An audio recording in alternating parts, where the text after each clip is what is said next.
Hello, hello everyone. Can you hear me okay? Hello, Buzzsaw. How are you?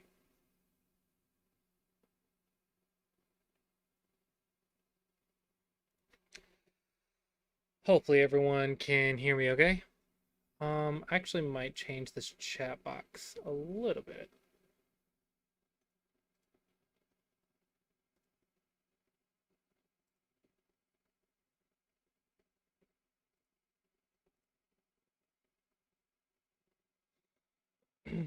Hello, MacDaddy. Hello, Echo CT.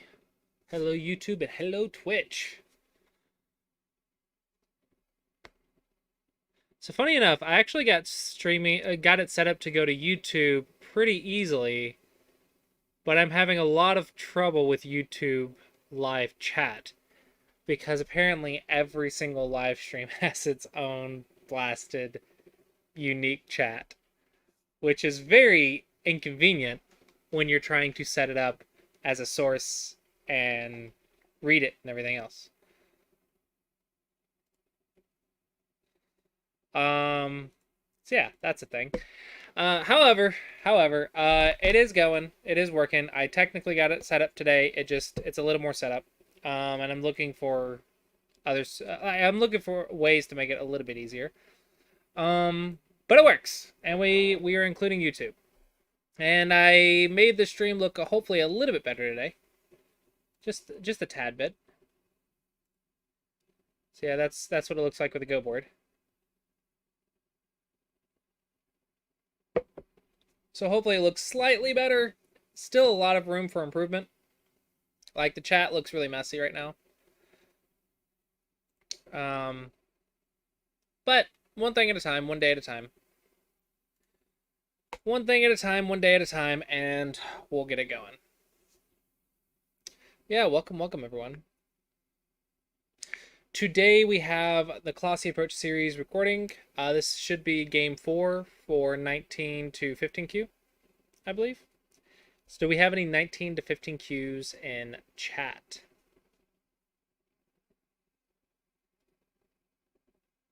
And this can be either chat.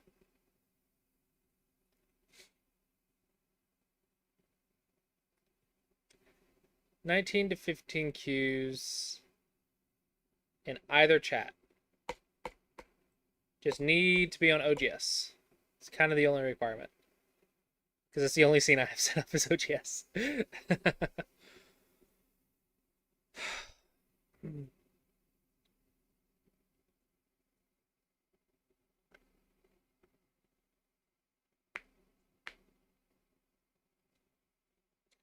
Yeah, how is everyone doing this fine Wednesday? It is Wednesday, right? Yeah, it's Wednesday. I know what I'm doing. I know my schedule. I know what I'm doing. Maybe. Sometimes.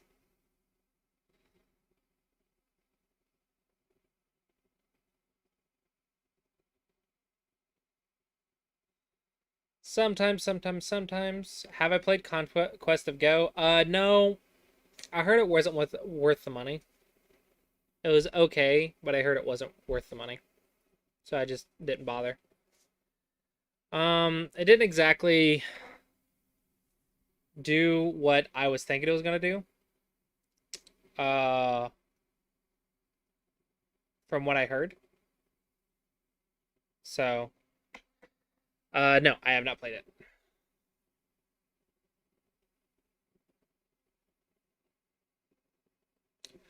Have not played it. Oh, I did get I got a couple things set up off stream, by the way. I did some work off stream. Checks out.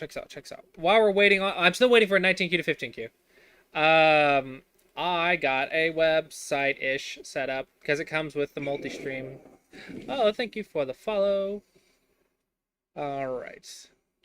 Streamlabs.com/Clossi-sensei/home. Check it. Check it. Check it. All right, we'll go to the. I don't have a display capture. Crap. Crap. I need a display capture. Doot, doot. Display capture. Add source. Add source. Yeah, we'll do that. This will be stretch to screen. Put that down here. Webcam needs to be like up here.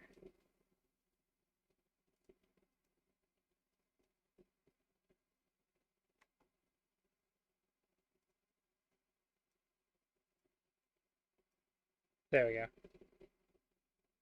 There we go. See? I have a website-ish. It's cute. Sort of. It's cute. It's a cute little site. Cute little site. Um, yeah, it has the stream and it has the chat on the right. When I'm live, the chat pops out automatically, and then it can also be hidden.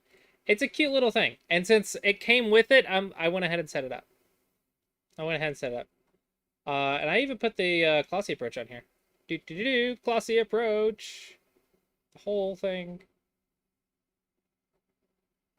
Um, it's so I can stream to YouTube and Twitch at the same time.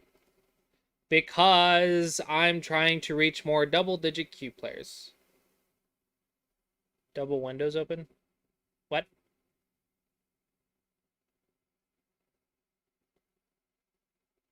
Uh, it's going into infinite. It's going into infinity.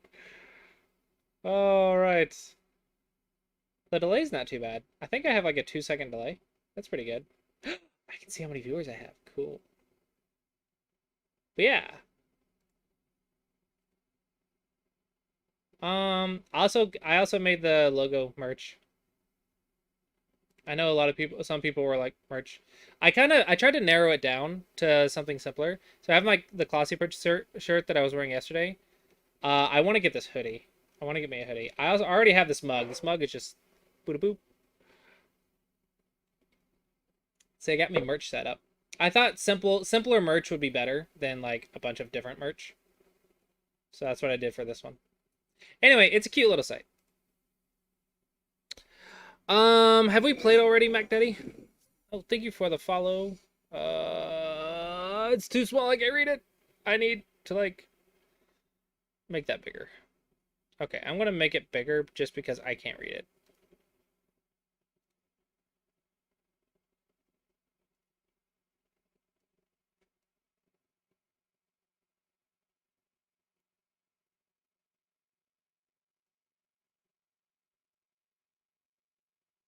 All right, let's do that. All right, we can do that, MacDaddy. 19 to 15Q. Not yet. No Clossi points here yet.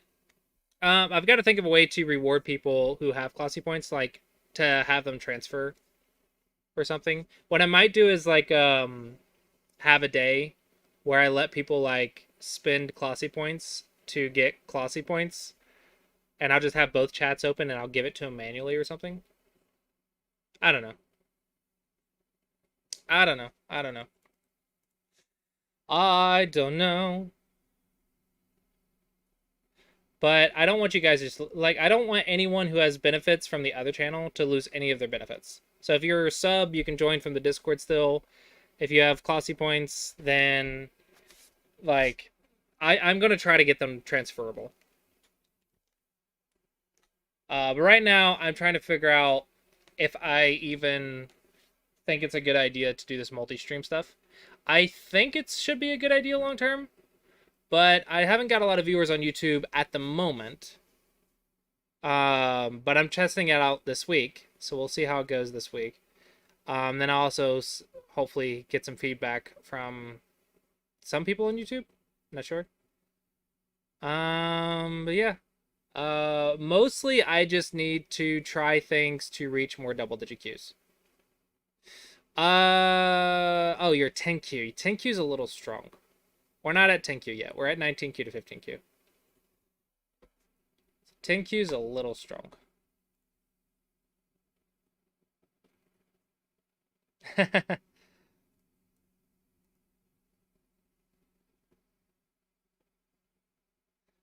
I need a double-digit Q. I need a 19 to 15 Q. Yeah, Baghdadi, you too strong.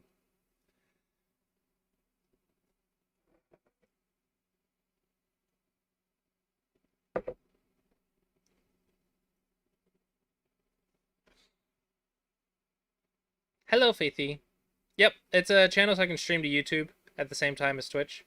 I am testing out the pros and cons this week. And if you guys have any feedback, please let me know in Discord. Thank you for the follow. Faithy7. I prefer YouTube because the app is better than the Twitch one, in my opinion. That's cool. I would love to hear if you have feedback like that, I would love to hear like what makes it better. Like what is it about the experience that I can do to make it better for everyone? Can I get my video image to be slightly bigger? You mean my webcam, my face? Is it too small? I can make the board smaller.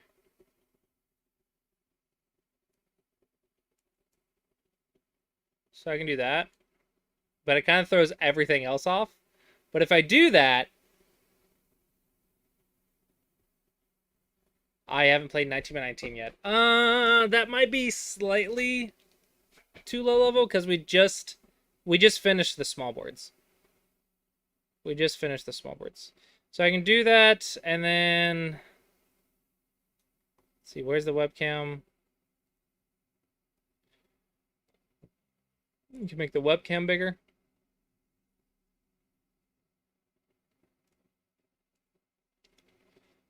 That looks all catawampus. Like the webcam looks better, but everything else looks weird to me.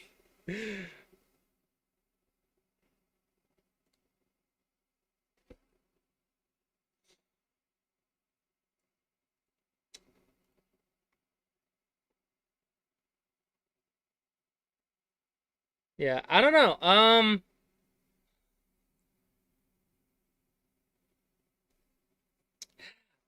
It looks weird to me. Does it look good to you guys? Like, does it look okay to you guys? It looks weird to me. I can make the chat bigger too.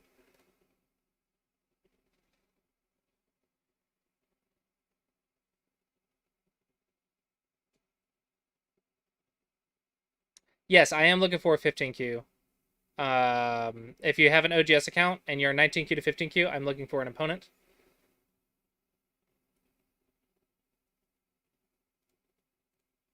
All right. Make YouTube chat slightly bigger. And then do Twitch chat.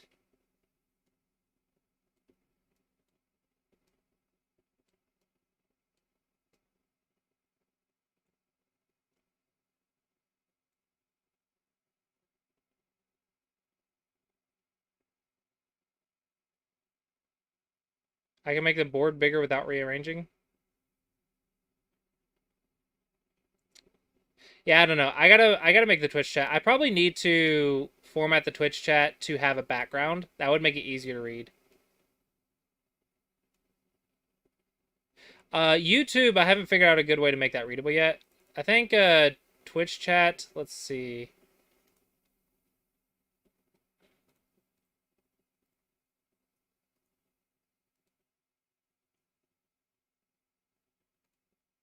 No, I don't know if I like that. Uh,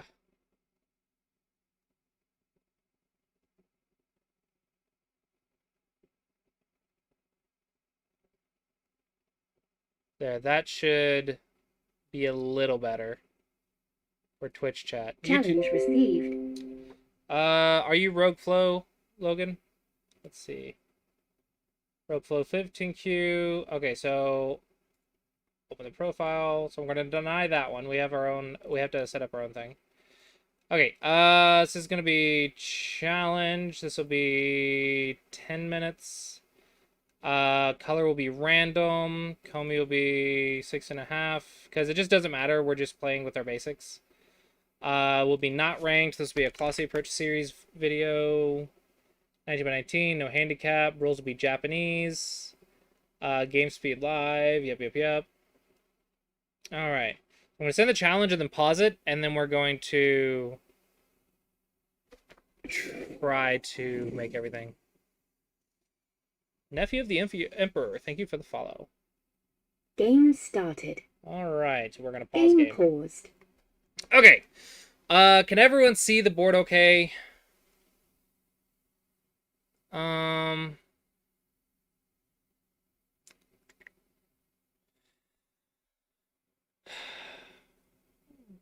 What if you went to the lower right below chat, then the board can expand to the left side. The screen is a little bit. Board is cool, so it's just the chat that's the problem. Okay, let's try that idea. Let's try that idea. So boom, boom, boom. Let's move the webcam down here. That's what you're saying? Okay. OGS. Let's actually just add the OGS board with no players. Actually, no. I know what I can do. I can go to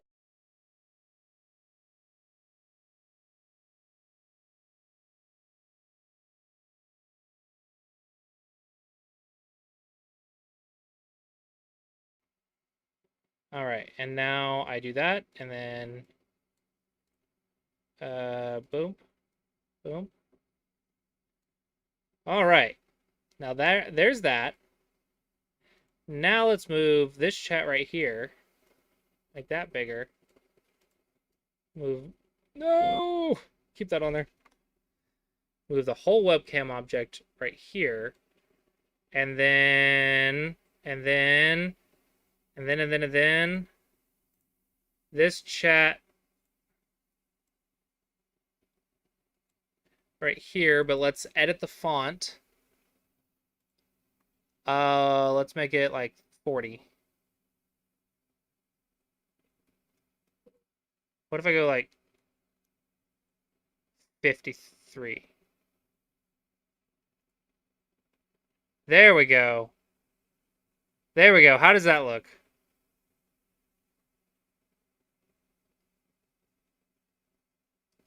I don't need OGS names, but the way I have it set up is I have an OGS source, so I can eventually make another one that has the OGS board by itself. But I also want to make a setup for the game review days as well, where we will be looking at the names. I don't need the names for the Clossi approach video though. Mostly, I'm just trying to find a good setup right now. Okay, so Twitch chat looks really good. YouTube chat, chats are too big compared to the board. That's a good point. That's a good point. Uh, Hold on. I have one more idea. Let's hide that, hide that, hide that. OGS.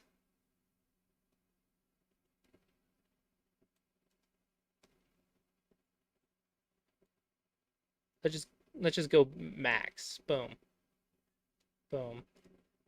All right, now let's do that. YouTube chat.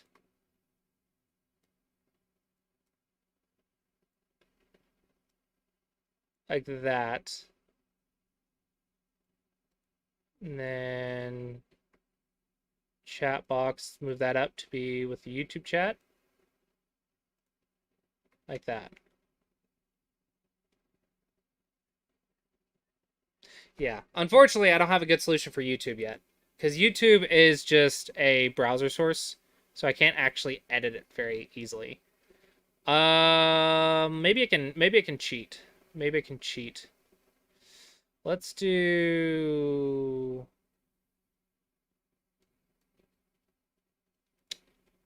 what if I do a crop from the top?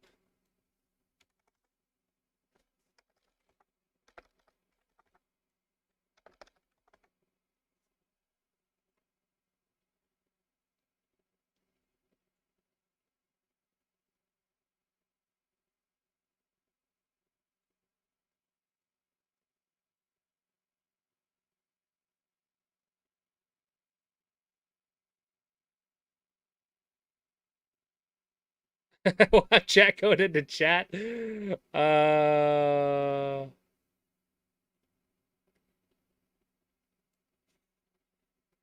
Okay, and then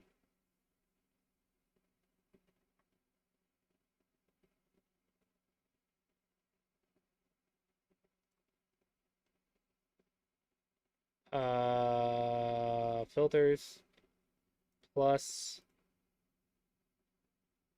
I don't know. I don't want to crop that. 'Cause I just need to figure out a setting. Height. There we go. That's what I need. Height. Let's make that 300. Somebody say something in Twitch chat.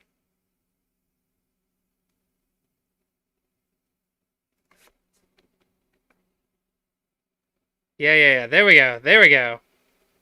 There we go. Now I just got to fix the webcam.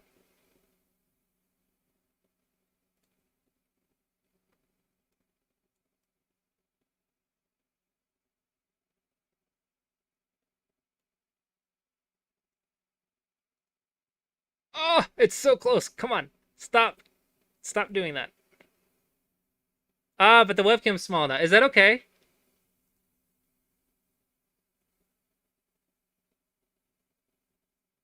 Okay. I can do that. That's easy enough. Font setting. Let's go to 40.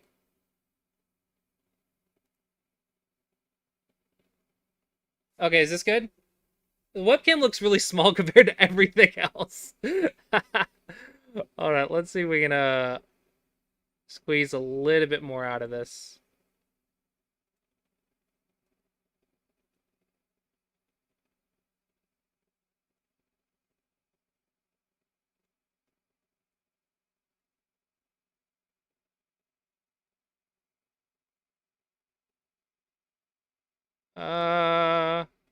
All right, let's do this first. Let's do this first. Let's make the frame as big as we can.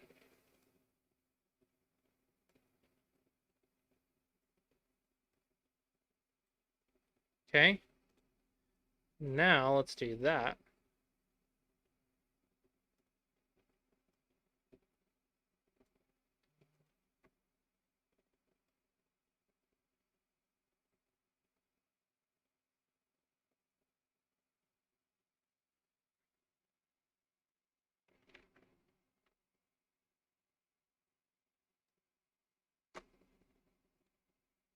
I think that looks reasonable.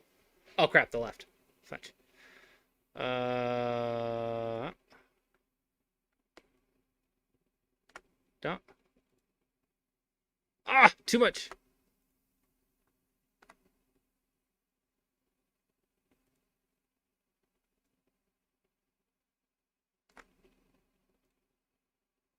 It's very close.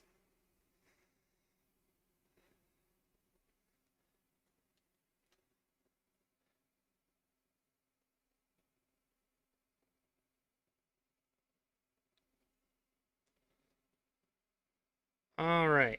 All right.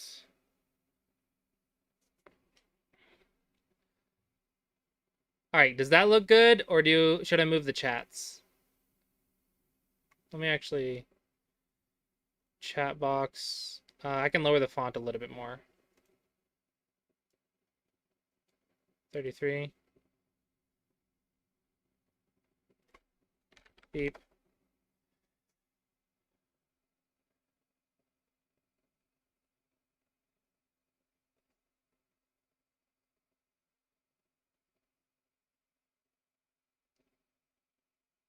All right. I think both are readable.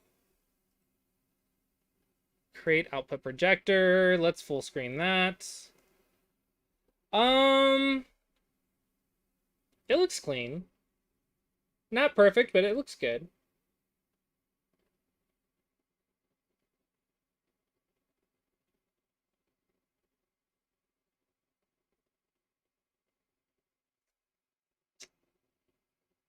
I think it looks good. Now you're saying YouTube chat can cover the players.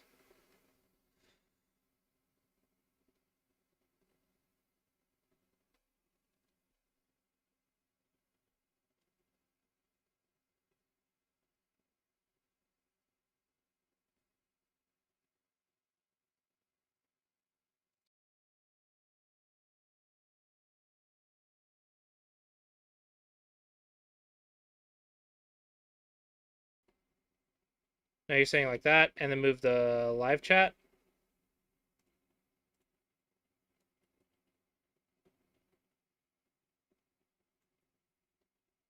I don't know if I like this one as much. Okay, so you're saying put the players back.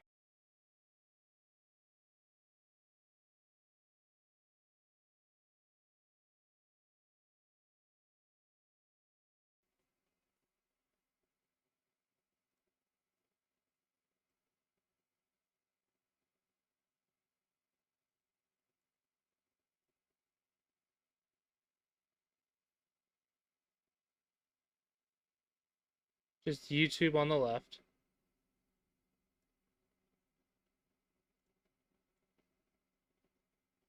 Twitch on the right. The problem is you can't make YouTube any skinnier. If you make YouTube any skinnier, you can't read it. I think this is the minimum I can make YouTube. Make the board a triangle.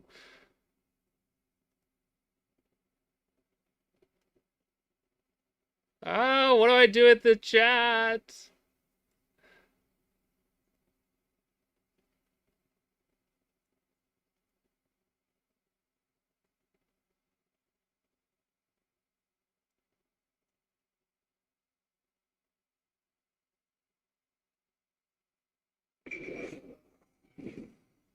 Oh yeah, then there's the alert box.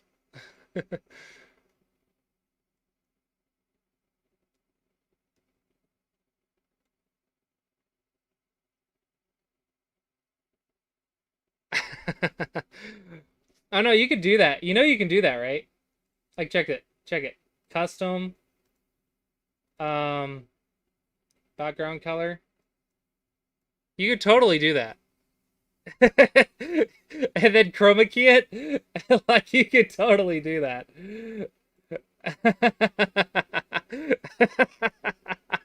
I just have my face playing the ghost notes out. Alright, so you're on mobile and you can read YouTube chat. Okay, okay, okay. I think this is the best I'm gonna get. This is the best I'm gonna get.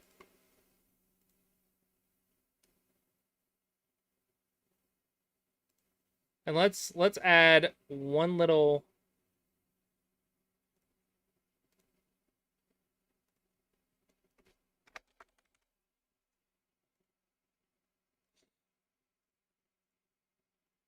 because we just got it, right?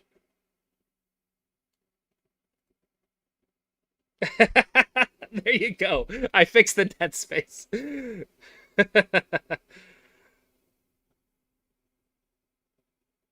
Fix the dead space. Put the logo. The logo should technically be where that spinning thing is, but I think that might be distracting and too small. I don't know. I don't know.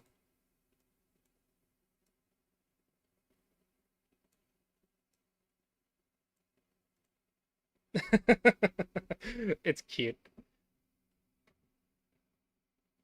Okay, I think this is about what we're going to be able to do. I don't know how much more we can do with this. Um, but it works. It works. Okay. Um, where are we at? Where are we at? Okay, so let's go ahead and start the recording. I can size the OGS players independently of the board. I just go to the different thing.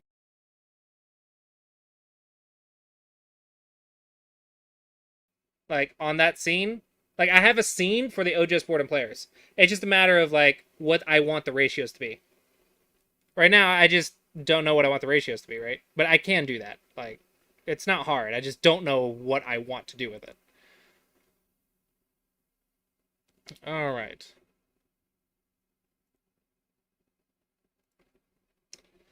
Hello everyone, this is Clossi, and I'm back with another Clossi Approach series video, and today we have a whole new setup. Twitch chat and YouTube chat are on here with us right now. We have a new setup and everything because I wanted to be able to reach YouTube as well as Twitch with live streaming and stuff, and we're testing that out this week. And so yeah, Twitch chat and YouTube chat. Go ahead, you guys can say hi, and the video on YouTube, we'll see it in the future. You will be forever memorialized on this video.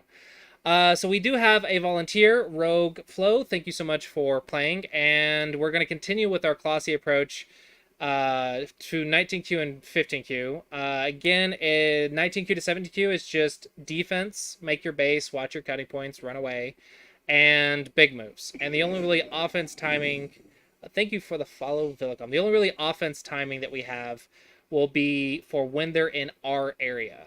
However, from 17Q to 15Q, we can actually attack things that don't have a base. We haven't had a lot of examples of this come up yet, but hopefully the more we play at the double-digit Q level, the more examples we get. That's why we're playing a lot of games for this. All right, so with that, we'll do one last little thing here, which is just make sure this alert box doesn't do too much. So we'll move that over here on the right. So it's still there. We get to, so everyone that follows gets a shout out on the video, but it also won't cover up the board. There we go. And we'll also, hopefully that won't be too loud. All right. I'll turn the volume down just so it's not too loud, and let's go ahead and get right into the Clossi approach video. All right, so we're going to resume the game. Game resumed. And we are white. Have a good game.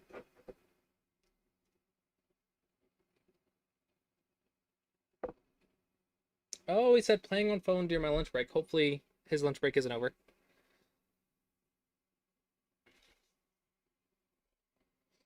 Uh-oh. Rogue, you still here?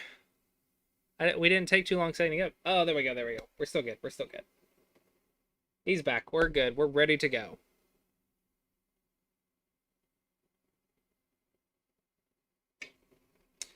All right.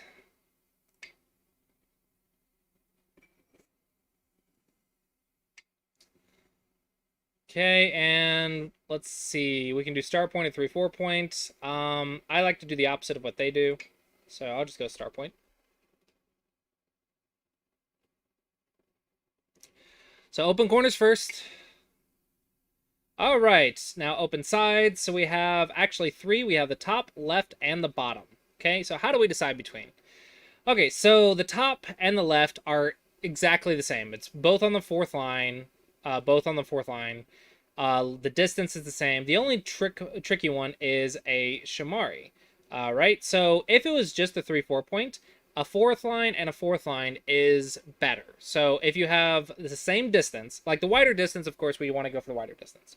But if you have the same distance, a fourth line and a fourth line should be more active than a fourth line and a third line. However, we do have a Shamari, and this Shamari is a Knight's move facing this bottom side. And how we know that? It's third line on this side and third line on that side. It's a Knight's move, and imagine black places stone right here, and then has a 1-point jump. That becomes a very large position. So an extension from a Shamari is considered very big. So we have a couple options here. We can say that we want to stop the extension by playing our own extension. We can play an enclosure, which will make invading or reducing the extension easier, or we can go build our own position or approach on top. All of those are valid options. So for example, if you don't like dealing with the Shamari, you can do it. But if you actually don't care about the Shamari, you can go build your own position. It's all fine at this level, but those are how we understand the differences. So I think a lot of people might be afraid of the Shamari, so I'm going to play on top. I'll just be a little bit active and do an approach. And then when black gets the bottom, we can maybe do something about the bottom. Maybe I think some people might struggle with this. But you could also just prevent it right here if you want to.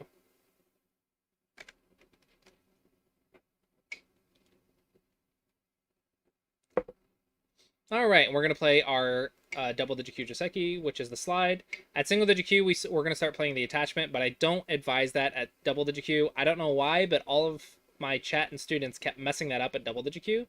So we're just gonna avoid that till single-digit Q. I don't know why, but it always messed up. Okay, we're going to play a big move now, open side, because we have a base. Our opponent has a base. Okay, everyone's alive, so we go on the open side. Big move.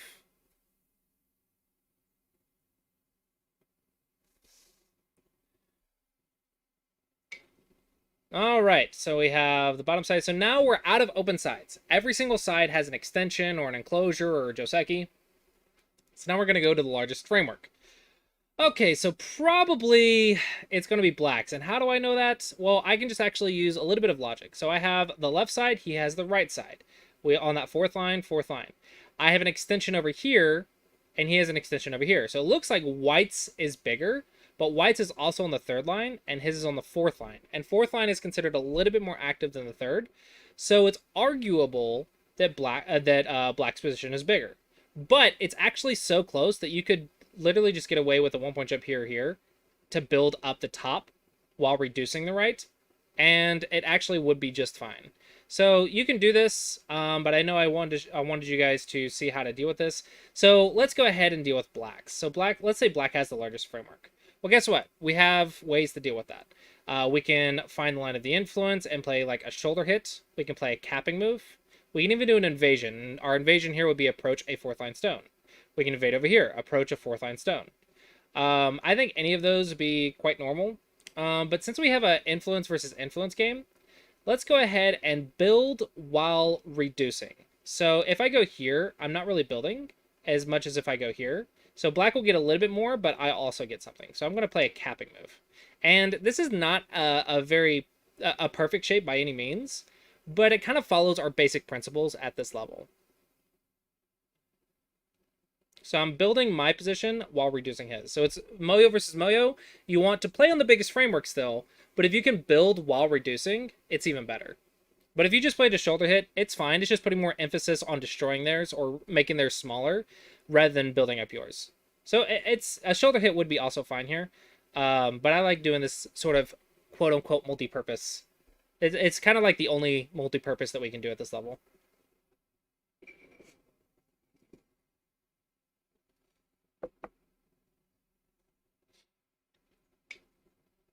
All right. Undo requested. Oh, okay. Undo granted. This is ready to attack. Okay. We can still attack. Okay, so our opponent came into us, and I think this might be one of the first examples where we actually get to apply the Clossi approach attacking. So, first, do I have any weakness? I do have a stone right here, but he hasn't tried to surround me yet, so I'm still out. So not weak until he responds, right? Okay, so there's that. Now, does he have any weak groups? Yes, he has actually two. He has a stone right here and a stone right here that does not have a base. And it's near us. Okay, but this one's clearly the weaker one. This one's clearly the weaker one. So this is the one we want to attack. So first, step one, take the base. And where's the base? Here. If he goes here, he can make a one space jump. And he can't actually play any one space or a touch here, but he can play a slide. And corner has more eyes than the side, so we're going to stop that. So we're going to take the base first.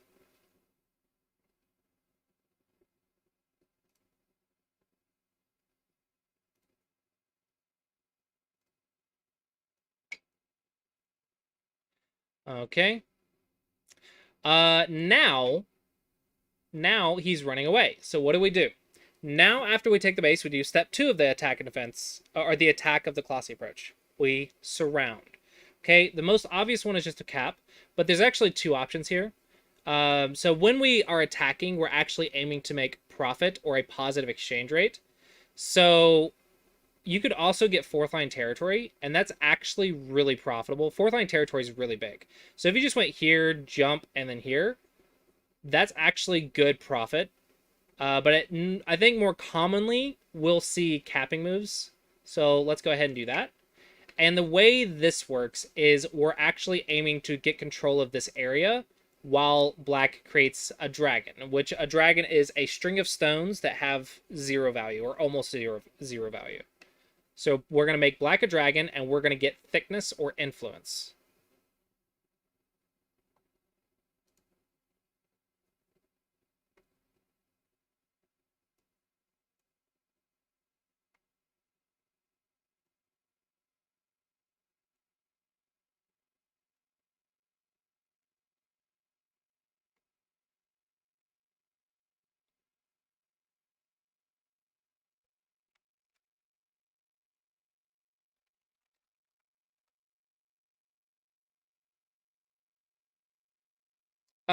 So Someone asked, does black have enough space to live on top? Yes, black will definitely live. It's actually really hard to kill things. Now, things will die at this level just because of lack of defense. But once everyone starts getting really good at defense, living actually isn't difficult. What's difficult is living efficiently. That's when things die at the higher levels. At this level, things will die, but it's not really our goal. Our goal is to just make profit. Okay, so our opponent played defense. Now, as we know, this is a knight's move. Knight's moves are good for attacking and developing, but not for defense. Why? Because knight's moves have cutting points. So our first instinct is, can I cut this? Why do I want to cut this? Because this is the I control this area of the board. So I want to fight in this area. So I want to activate cutting points, and I shouldn't be afraid of them in the area that I control. Okay, so let's check. So check the jump through first. Jump through. He pushes. I cut. Okay, I have 2 liberties. And he has 2 liberties. So he will probably play a tiger's mouth. Let's check the ladder. Doot. Ladder goes to me. Is there any net? Boink. I can walk up. He blocks. I Atari. He Nobis. I escape. Is there any other Tsuji? Let's say he connects. I run away. Atari. Hane. It's 2 liberties. Empty triangle. A little uncomfortable, but maybe that's getting into reading that we can't. That's maybe it's hard to visualize that much. If you have trouble visualizing, read ladders. I've lectured on this so many times in the last month or two. Read ladders to be able, and read cutting points to be able to practice visualization. Okay, well, but maybe that one's a little tricky. Let's check the other one because you want to check both, and we're just gonna pick the easier one. If I pick push, he blocks. I cut. Okay, he Ataris. I walk. He pushes. I block. I seem pretty okay. What if I push, he Nobis, I push, he Tiger's Mouth, and I cut? Doot. It's actually pretty similar to the other one, but maybe just slightly better. Another one is I have a peep first, and then push and cut, but I think that's just a net. So it looks like I can push. So the question is, now I have my reading. Now I know. Now I've made that distinction of this is what I expect. Let's compare that to if I just play cap, jump, jump. Okay? And then compare that to push and cut, because I think that one might be easier to read at this level. Boop. I think the push and cut gets me more than the normal move. So if it gets me a little bit more, then I'm going to do it. If it got me less, or maybe I'm dying or something, then I'll just play the normal cap. So let's push and cut.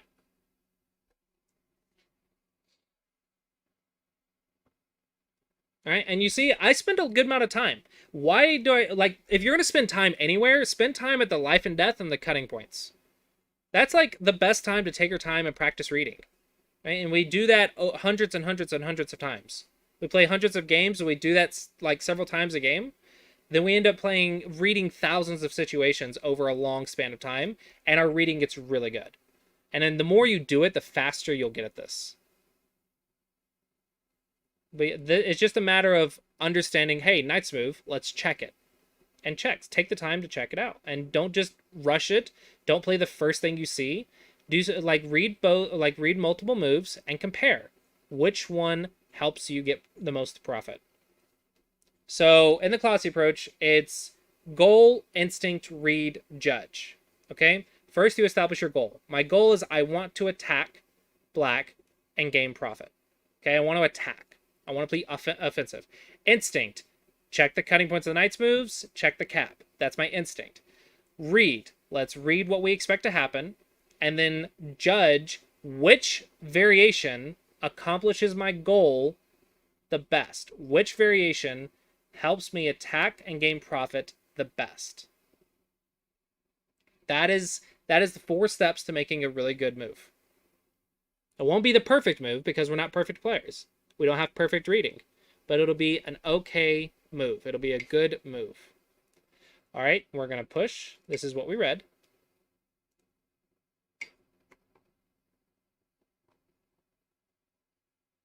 Okay, this is what we read. And if you didn't, you knew what... Let's say I didn't read the tiger's mouth. Well, I would stop, and reevaluate. Because it's, before I cut, like, maybe something's different, I would stop and reevaluate. It's also good to double check when there's more stones on the board. You can double check and make sure before you commit to the cut that, hey, is this actually good? Maybe with more stones you see something that you didn't see before. Because once you commit to the cut, it's a little hard to back off. But before the cut, I could have played a Hane right here for a Tiger's Mouth and still got profit. So it's good to double check, but after this point, it's actually a bad habit not to cut because you're technically supposed to see that before you try to cut. But of course, if you see that you're walking off a cliff, don't walk off the cliff. But you need to see that as soon as possible.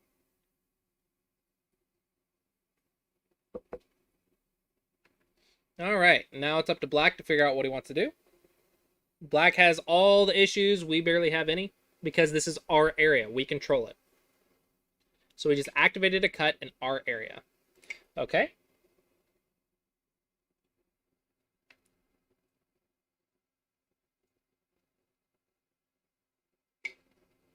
All right. And I'm going to fix my cutting point here because defense first.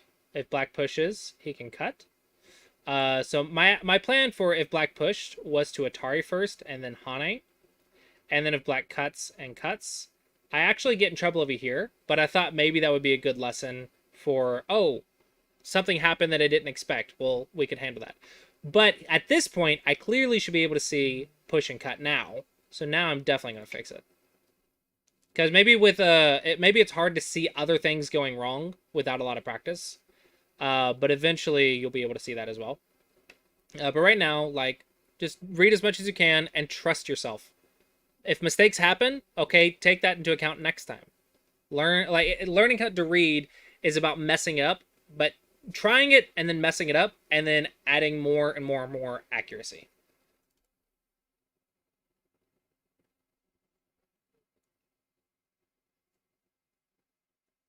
Cutting points in life and death. That is reading at double digit Q. All right, we're in Atari. Are these stones worth saving? Are they a group? No, they don't represent an area. Are they cutting stones? Absolutely, they're cutting stones. Then they're worth saving.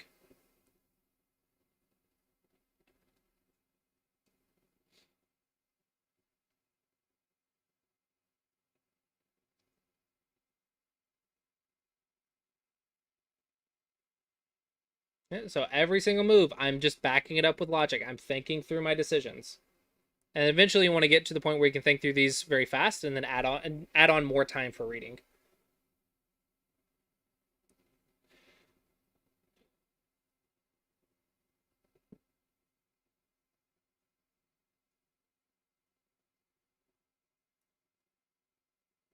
Okay, it looks like Black might.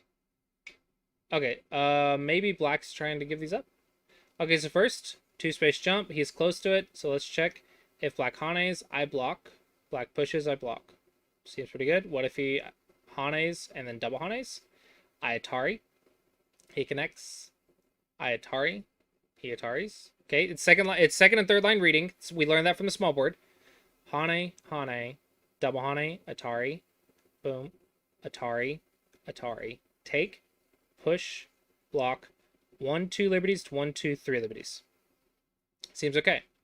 Let's double check. Is there anything that Black can do to change the order? I don't think so. It seems like we're okay. We're not gonna get cut. And if we do now, well, now we might learn a new shape. But as far as I can see, the Hane doesn't work. Okay, so I'm going to trust my reading. So I do have... So he did ignore this. So I'm going to spend one move, make sure it's dead, and then move on. Okay, if you do end up killing something, maybe your opponent just ignores it or something, one move, fix the problem, fix the Aji, just make sure it's finished, and then move on. Okay? And now we actually are, now that we fixed this problem, now we actually have a weak stone, so we need to start getting back to that. Because why? Now Black's line of influence is actually further than it was. Before it was over here, but now it's over here. Okay, is this threatening a cut? Yes. That one I can see pretty quickly. If I ignore, Black pushes, I Hane, and then block, I can't Atari anymore. So if I cut, he cuts. Oops. Okay, so now it's definitely Sentai.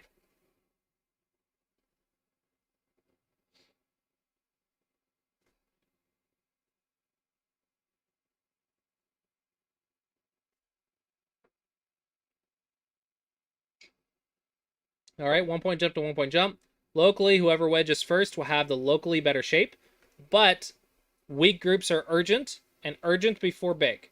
Okay, so I want to leave if I can, but I have to check my cutting points first. Okay, so let's say black plays, I Atari, black and X, I fix. 10, Black 9, plays, I 8, Atari, black plays here, 7, I 6, connect. 5, Seems like I 4, connect right here, 3, so it's okay. 2, Defense, 1 point jump. Just run to my stones. So it seems like I'm okay.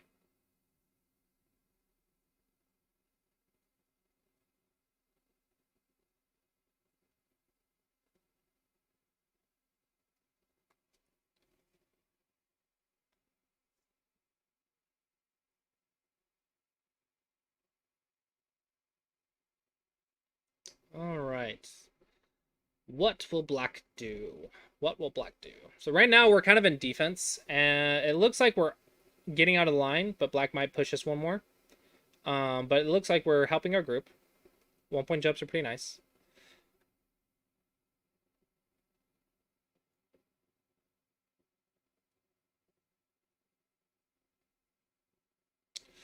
Um, it's not a new question because we're literally at this level where you need to understand that. So that's something we can definitely look at in the review. But if black had spent the moves to save these, then the ones on the outside might have died or been really weak.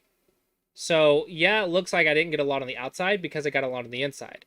But if you played on the inside and saved the inside, then it makes sense to say that I would have gotten the outside. 10, 9, Okay, so he plays here. 7, I want to cap. 6, Check my cut. 5, Boom, boom, 4, boom, boom, 3, boom, boom. I'm okay because I control this area. So I'm okay with a fight in this area.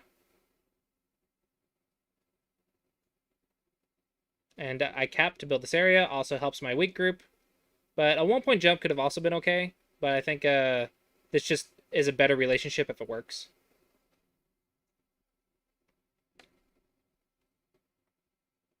But I'm okay with one cut in my area. If I had like a lot of cuts, maybe I'd start getting a little scared. But I'm reading it. I'm watching it. It's my area right here. If black gets control of this area, then I got to defend this knight's move.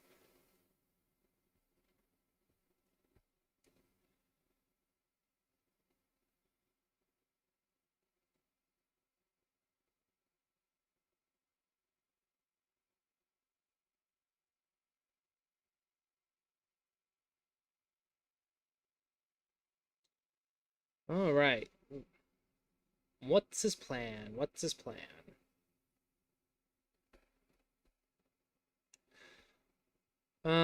Probably going to be starting to look at big moves soon again. But still not quite yet. There's still like weakness on the board. Yep. Okay. So he defended his weakness.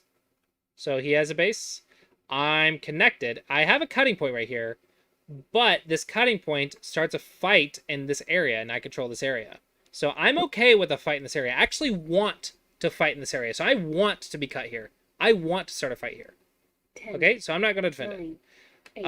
8, So I think we're at 7, big move. 6, So 5, 4, let's 3, reduce blacks. 2, Boom. Let's go push black down.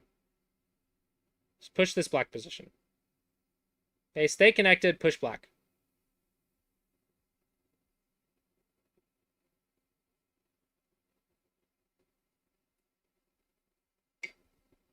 Okay, stay connected and push black. He's pushing me from behind as well.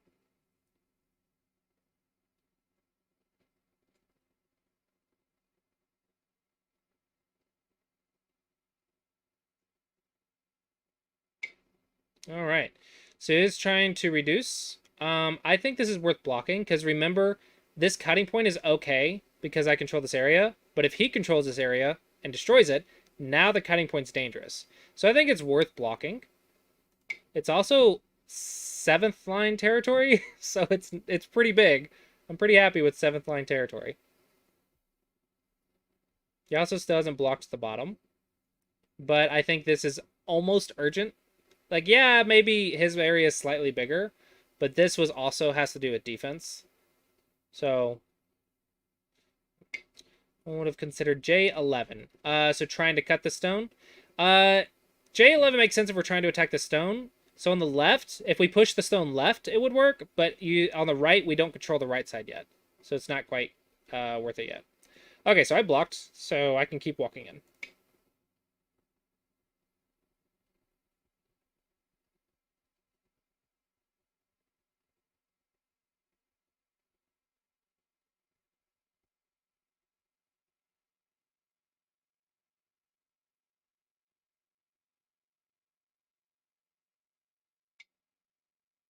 And I'll just keep walking. Actually, he never respawned up here, so let's go ahead and get that exchange first.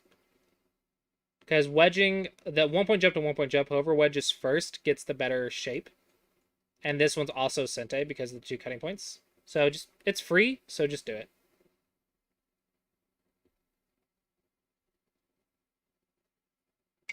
Mm-hmm. It's just free. It's a good shape for free. So it's fine. Okay, so we do have a way in there, but let's go back down here. Let's push the big stuff first. Push the big stuff first.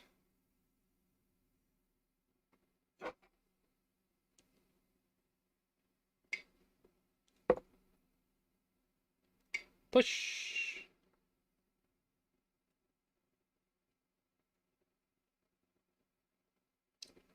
Um, this is almost getting better than this. Maybe like the timing of going from here to here, it's tricky.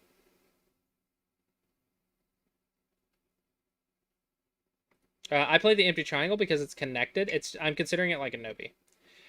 Uh, okay, so this is this size circle. This is this size circle. Okay, so if you guys are saying the top side's bigger, fine. Let's go to the top side, right? That's fine. We can do that. As long as we're applying bases, we don't have to play perfectly. Like if you played down here, you played up here, it's all fine. As long as we're playing good moves every turn. 10. All right, so 9, let's play reduction. 7, 6, 5, 4. This is the easy 3. one. This is the easy one. Let's go for the easy ones. Reduce with ease. Don't make it hard. Like I'm looking at the connections, trying to reduce, because it's getting a little scary. Boop.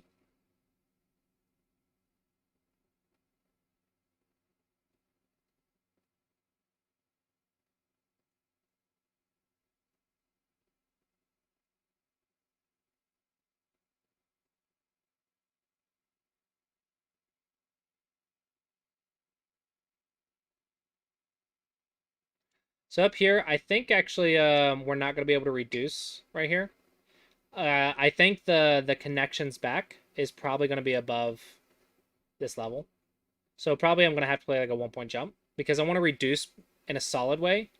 Because if I lose the escape route right here, there's nowhere to go. There's nowhere else to go but this one escape route.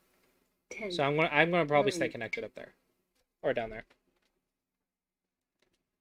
Okay, let's just keep reducing as much as we can in Sente. Want to stay in Sente.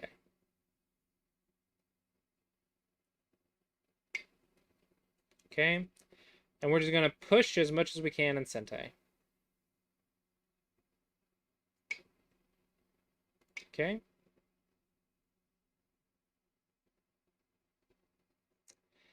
L8. Yes, but you have to read peep, push, tiger's mouth. And we haven't really talked about peeps yet. So 1 point jumps are just more solid.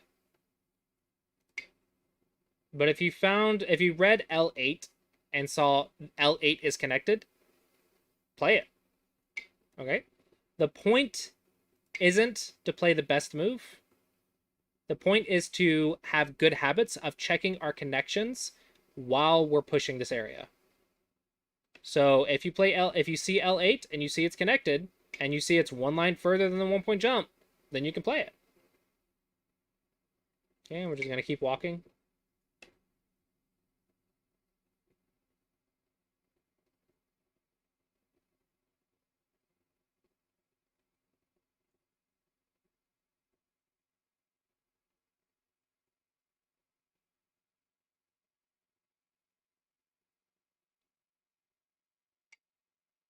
Okay, defense first.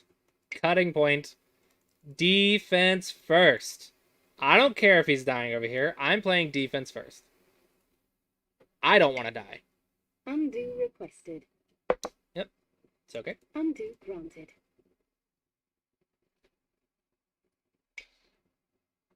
Okay. Is this stone big? Okay, let's check. Does it have to do with a big area? No. Is it a cutting stone? No. Does it have to do with our base? Boop, boop, boop. No, not really. 10. Does it have to do with black space? 9, Absolutely. 8, 7. So this prevents black from just living by capturing the stone. So we can defend it. It has to be like important though, right? If it's not important, then let's go just play a big move.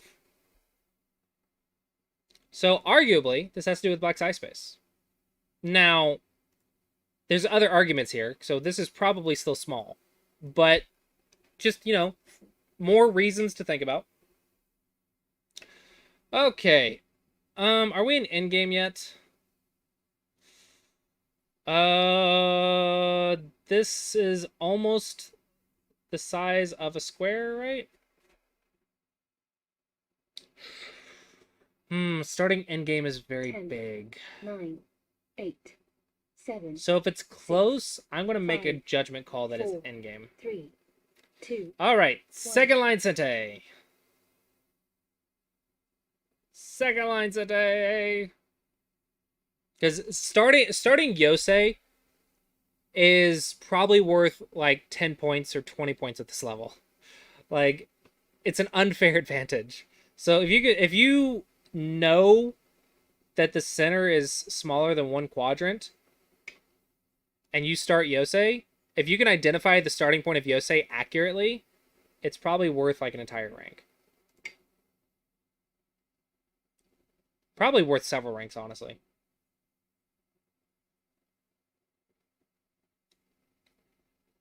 Okay.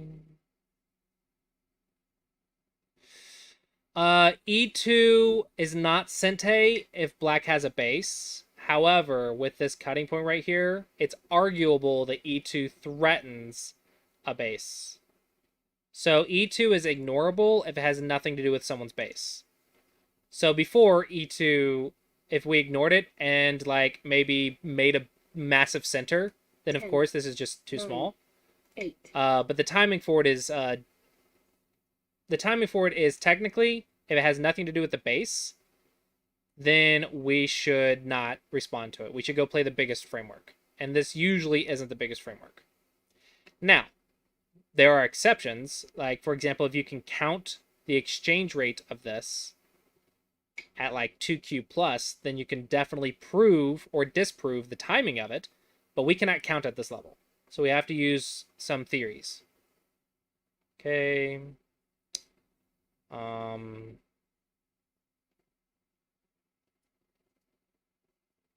Okay, I think we're at first line Sente. 10.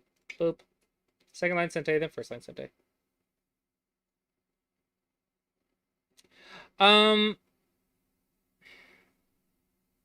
Monkey jump would have been fine. Monkey jump's fine. Technically, S10 is better than the monkey jump, but I thought S10 wasn't this level, so I backed off one, and then I forgot about the monkey jump. So that was my reason. Monkey jump would have been better here, yeah. All right, first line Sente.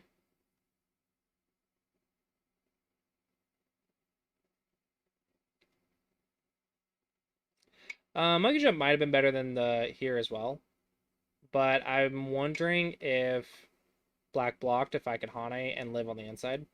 So I don't know. But yeah, monkey jump would have just been really nice here.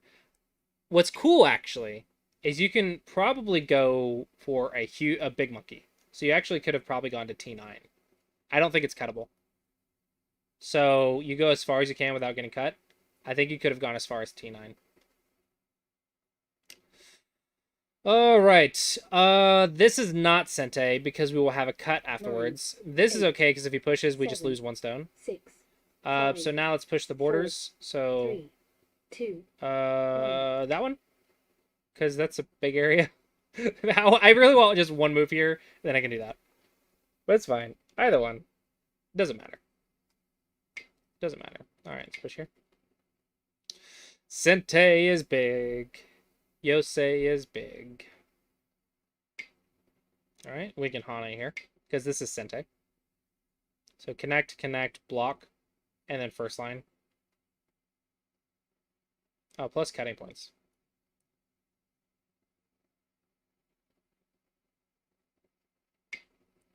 Boop.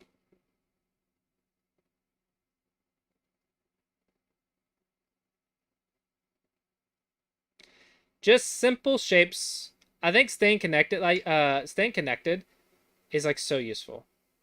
And then jump. And in this case, jump is better than monkey jump. Because the higher you can get, the longer it takes them to push you out.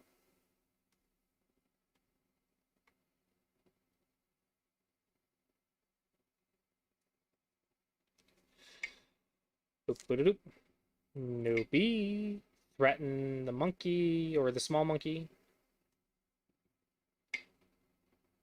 Alright, it's Hane Sente. Boop, boop, boop. Check the throw in. Good. Boop, boop, boop. Tari, Tari, Tari, Tari. I think it's Gote. Is there a net somewhere? Cut. Nobi. 10, Nobi. Nobi. Net. 9, 8. Nope. 7, Hane's Gote. 6, 5, All right. 4, 3. Jump.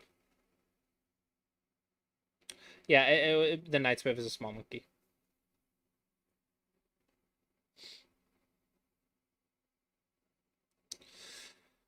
Just pushing now. Just pushing. Now it's Black's turn for ESA. Black can also potentially invade the left, but it's okay. We need to not be scared of an invasion when we have massive thickness.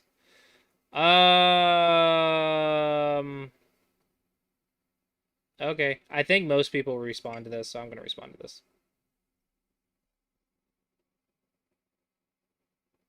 Staying connected's worth it. Staying strong is good. Staying strong is good.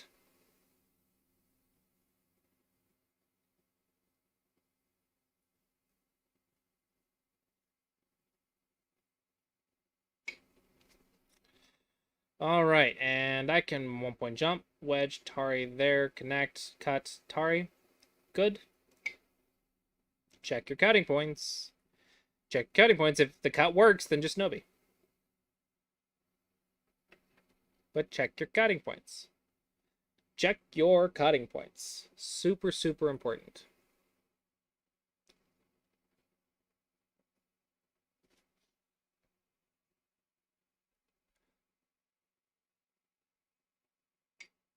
All right. And I can just fix again. I can play a tiger's mouth. If I play, or this is diagonal, and then when he pushes, it becomes a tiger's mouth. But I'll just fix. I think most people would fix. But diagonal is probably better. But there are peeps and stuff to think about, and I don't know. I don't want to confuse you guys, so I'll just be solid. All right, push. Jump. We're just going to keep walking. No big deal. Just keep walking.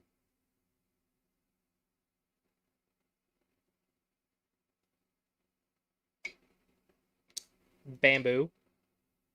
Bamboo's so much better than a connection. I cannot stress how much better a bamboo is than a connection. I know a lot of people don't consider the bamboo joint for a while, but bamboo is so much better. All right, and walk. Starting to see some cutting points. 2 space jumps are scary. That's why we move with 1 space jumps at this level. 2 space jumps is possible, but you have to be careful with them. Because the cutting points of a 2 space jump is a lot harder to read than a 1 space jump.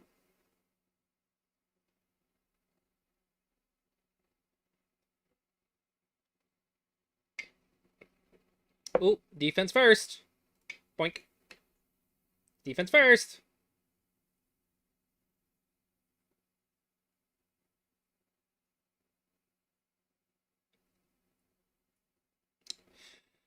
Bamboo's really solid. Um, it also can sometimes open up more liberties or take your opponent's liberties. Um, let's peep because this also blocks threaten. This is not a good example here of why it's more solid, but empty triangles have bad liberties. Bamboos have a little bit better liberties. And when you get into like capture races or Tesujis and anything like that, where liberties matter, bamboos are a lot better than empty triangles. 10, All 9, right, I think we're 8, out of pushing moves. 7, We can keep 6, pushing right here, but I think it's 5, Gote. 4, 3, So big move, 2, 1. block. I could block right here. It's a little bit better because that's a thing, but whatever. Whatever. Whatever. So empty triangles are like not ideal, but it's not like you never play them. But if you have a oh, he was like, all right, thank you for the game. All right, let's review the game, and we're up by 43.7 for those interested. Review started. Thank you, Rogue, for being our opponent. Okay. So the other option is just play here, and then you can jump. Like, yeah, I think maybe at this level just make a base is better. But eventually, like when you get stronger, you would jump, and then both players have a section, so it's pretty nice. Whites is a little bit more invadable than blacks, but at the higher levels, you'll also learn that this is a point.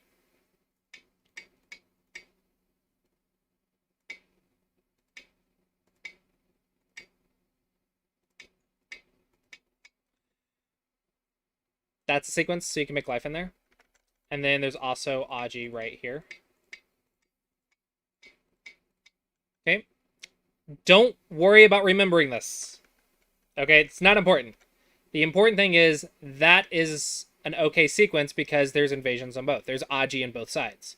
So it's okay. If you want more solid position, this is easier to play probably. And then when they play the extension, you have an invasion point because you have support and black can't make a base. So it's typically easy to run away. Yes, knight's moves are cuttable, but you use that forcing move to make shape like this or like this, and you can run away. So it's not impossible to handle. It just requires more experience, right? Just more knowledge. So that's kind of what I was like, you know what? Let's just look at some ways to deal with it. Look at some ways that we can deal with it. But if you wanted to block it, those are your ways you can do it. For single digit Qs watching, you can also go here. Boom, boom, boom, boom, boom, boom. That's also kind of cool. Okay. But probably you need to be like 5Q plus to play this one. I think you can play like 8 or 9Q, but what do you do when I change it up? If you don't understand like the reading and stuff of attachments, you can't really do it. You have to understand attachment, which is what you're supposed to learn at single digit Q, and then once you learn it, then you can start playing it. Anyway, that's some just food for thought, but not really the basics we're interested in for this level. Just future knowledge. But that's why I was like the bottom can be considered big, because an extension from a Shamari can get really big really fast. So it's arguable. There's an argument that the extension that an empty side with the Shamari is bigger than an empty side with 2/4 lines. There is an argument for that. Okay? But if you don't know that, or you don't understand it, or you don't care about it, it doesn't really matter until like 5Q plus or 3Q plus. It's not too important. But if you find your opponent's getting Shamari extensions a lot and you just struggle with it, then just prevent it earlier. It's just, just more knowledge. That's all it is. I played Joseki. Single digit Qs, I do recommend this one. Now, the reason I don't recommend this for double digit Qs is because someone messes it up like every single time. Just simple Josekis. Okay? Simple Josekis. Yeah, we'll talk more about this at single digit Q. So this is not the open side, so all of a sudden we're up by like half a stone. Because it doesn't get 0 points, but it doesn't get as much as mine. So you can be like, I'm up by like maybe half a stone. I don't know. I have one stone that's slightly more efficient than one of Black's because Black didn't play on the most open side. Okay, and the Black played down here. I could have again played down here or down here. It's also fine. I could even play fourth line. It's just not as easy. But I could have went for a Moyo style. But probably usually just third line when it's on your opponent's side because it's just safer, easier. Do easy stuff for now. Learn the hard stuff later. So we capped. The other option was just reduce like this. Boom, boom, boom, boom, boom, and then horse head, boop, boop, or dog's face, or another 1 point jump because 1 point jumps are great. Only concern is a double peep. That's why the dog's face is a little bit better. Because now it's just a Panuki. But okay, the more you practice with this, the more you'll get it. I don't expect you guys to be able to play the shoulder hit perfectly right off the bat, but it's one of the shapes that are a little difficult for you guys to use, but really, really useful. But we didn't even need to. We just chose the cap. Why? Because influence versus influence. Okay? Influence versus influence. Let's build ours while reducing. We could have done it with a jump right here. Also fine. Or we do it with a cap. We could have also chosen invasions. If we thought Black's area was just too big and we want to just destroy it, we can choose invasions. It doesn't really go with our combination very much because we're going for influence with 3 fourth line moves. It doesn't really make sense that we're destroying points instead of making an influence. But it's still possible. Like stuff like you can get away with this for a while. Just whatever you like. All right, Black came in. So, yes, we have a stone right here, but Black isn't around us yet. The line of influence is right there. So until we get on the line or past the line, we're not quite weak yet. Okay, so we're going to go ahead and attack the stone. I could have tried to take the space from here. I could have also tried to cap, but then we get that shape. And that's ice. That's some good ice space. Maybe not perfect, but it's pretty decent. And then the attack's like pretty much over. See, that's profit. If you did that, it's not bad. You still got profit. It's okay.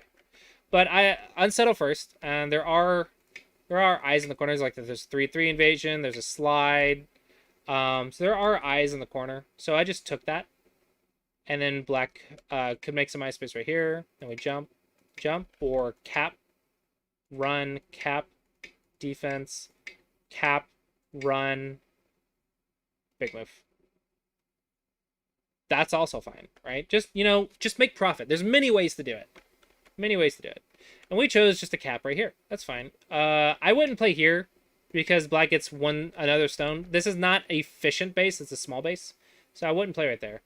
The other option is to go fourth line territory. Fourth line territory is quite large.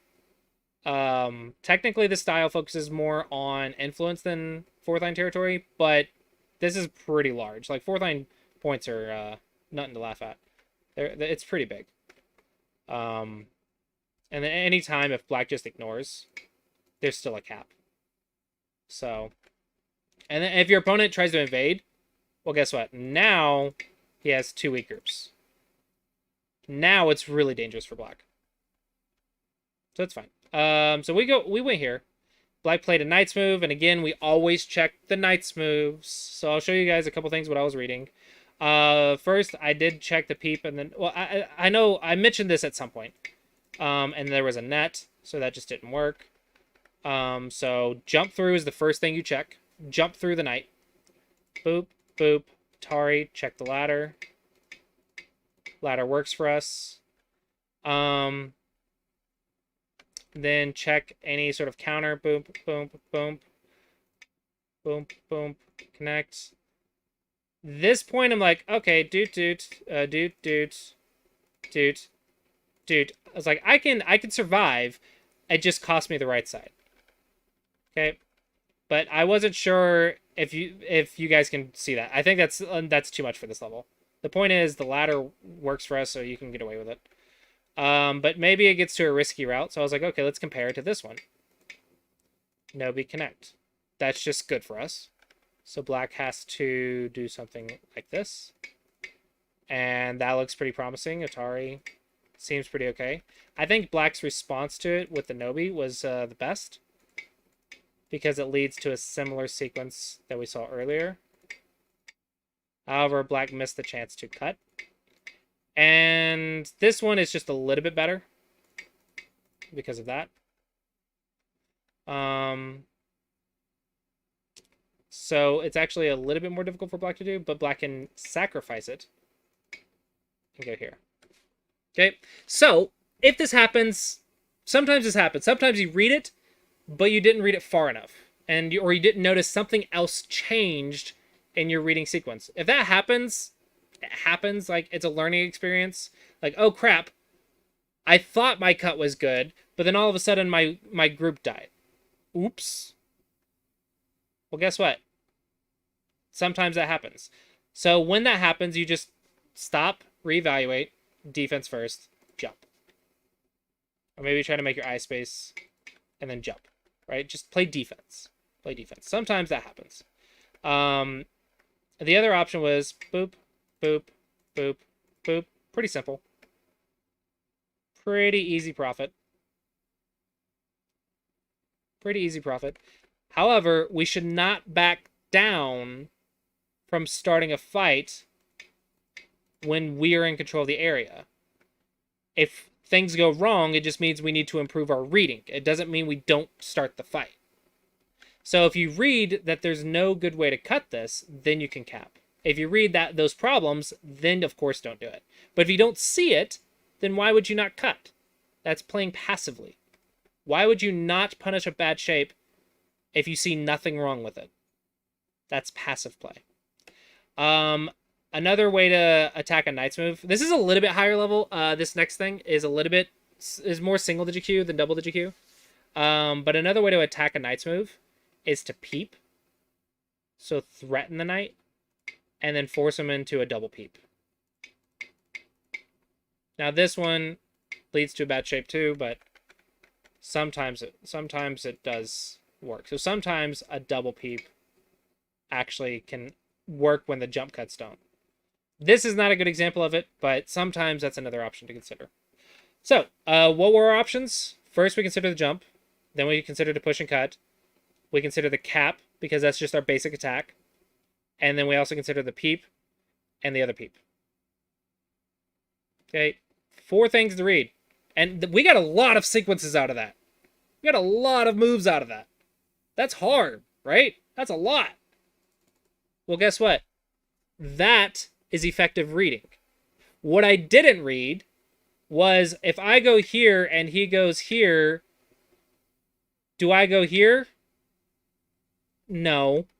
I didn't read pointless stuff. I read stuff relevant to the fight.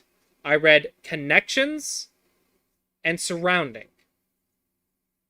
Cuts, connections, surrounding. I read stuff relevant to our basic theories. This is one thing you got to be very careful of, is getting caught up and like reading like useless stuff. Boom, boom, boom, boom, boom, boom, boom, boom. Look, I'm reading. How does that help you surround or cut black? That has nothing to do with anything. Oh, look, I got 3 points. But that's not worth anything compared to surrounding. This is worth a lot more than 3 points. So I'm not reading irrelevant stuff. I'm reading stuff that has to do with the connections, the cutting points, and the surround. I'm reading stuff that has to do with my goal. And I'm seeing which one accomplishes the goal the best. That is effective reading. Okay, don't read irrelevant stuff. It just wastes time. You tunnel vision. You get distracted. Read the relevant stuff. And all of a sudden, your reading will skyrocket in power. Okay, so we checked the knight's move. We didn't back down for the knight's move. And yeah, we technically made a mistake. And then maybe you realized here, oh, wait a second. Oh, oops. I have second line cuts. Oops. Then defend. Of course, defend. You're not just going to go say, oh, I'm going to keep attacking you. When you realize that you made a mistake, just defend it. Right? Sometimes it happens. Sometimes you get in a point where you're like, oh, crap. I didn't see that. Because, sometimes you can't see more than 5 moves. Sometimes you can't see more than 3 moves. Okay? But when it comes up and you're like, oh, fudge, cutting point. Well, guess what the priority is? Defense first. Defense first. All right? And we talked about how these were cutting stones, so they're worth saving. And I checked the cut. I didn't see a cutting point. Boom, boom, boom, boom, boom, boom, boom, boom, boom, boom. It's 10 moves, but this is just second line cutting points. If you practice this on the small board, it should be possible to visualize this. All you do is just count the liberties, 2 to 3. Okay? If we're practicing reading ladders, if we practice on the small boards with our second line cuts, I think that's a shape we should know. Just keep practicing it. Keep practicing it. Keep practicing it. The more you do it, the easier it'll be to visualize. That one was good. Also had this option. 1, 2, 3 to 1, 2. That was also an option. This one, boom, boom, boom, boom. It's not really anything. So I checked it and it was good. The one I didn't check was this one. That's the one I didn't check. But I think that one's way too high level. Would I recommend avoiding using the analysis tool to read? Yes. If you are using the analysis tool to play out sequences, you are literally hurting your skill. You are hurting your chance to develop your reading. Because visualizing 10 moves does not just magically happen. You don't just rank up and all of a sudden you can visualize more than you could. No, you visualize more than you could and then you rank up. Every time you use that analysis tool, you are preventing a chance for you to improve. You're literally hurting your improvement. Think of it this way. I have seen people play 10,000 games that are weaker than people that have played 1,000 games. Why? Because the people that played 1,000 games tried to learn a lot more from each game and had a lot of better practice, a lot more efficient learning habits. Whereas the person with like 10,000 games or 18,000 games or whatever, they're just clicking stones as fast as they can to play. Now that can be fun, and if that's you, that's fine. As long as you're having fun, it's fine. But it's not an efficient way to improve. Improving takes time and work. Okay, so if you want to improve your reading, you need to read. And you need to read for long periods of time. For like months and years. And eventually, it'll become easier and easier and easier. You do it hundreds of times, it becomes easier. But if you use the analysis tool, then you're preventing yourself from developing that reading skill, from developing that stone visualization skill. So I highly discourage the analysis tool. Do not use it during a game.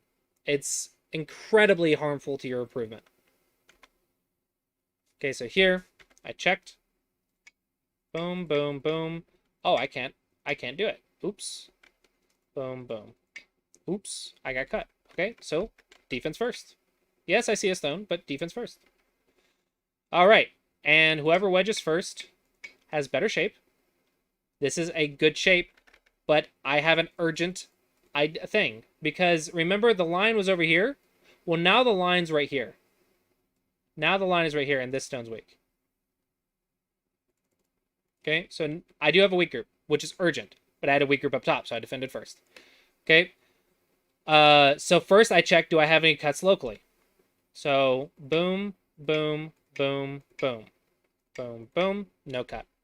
Any counters? Boom, boom, boom. There's a cut, but what if I just counter it?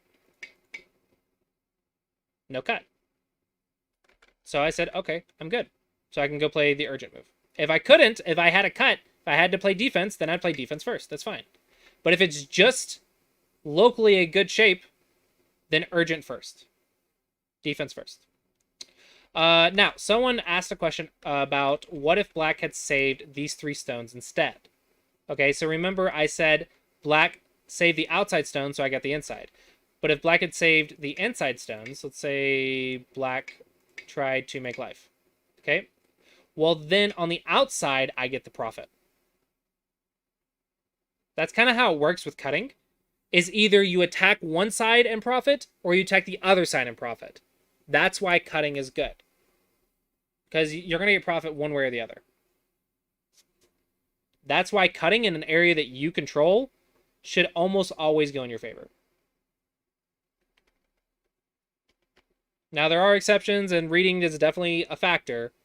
But if you're going to start a fight at any time in the game, like you can't win Go without fighting. It's just, it's not, you can, but you have to be like much better than they are at big moves and defense. Right? But realistically, you're not going to win Go against someone your level without fighting. Okay? So if you have to fight it at some point, let's fight in the area that you're strong.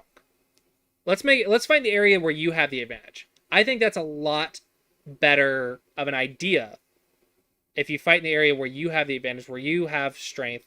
I think it's just a lot safer. It makes a lot more sense. So even if Black had saved this, or done whatever, I don't care. Just save it. I would still come back and get a lot of influence and control and profit. Okay, so I played defense, got out from behind that line, played here. Well, guess what? Line moved. Line moved again. Okay, so I can jump. I do have an elephant's eye right here, so it's a little risky. It's like, okay, can I jump with good shape? Check the knight's move. Boom, boom, boom. Guess what? I control this area.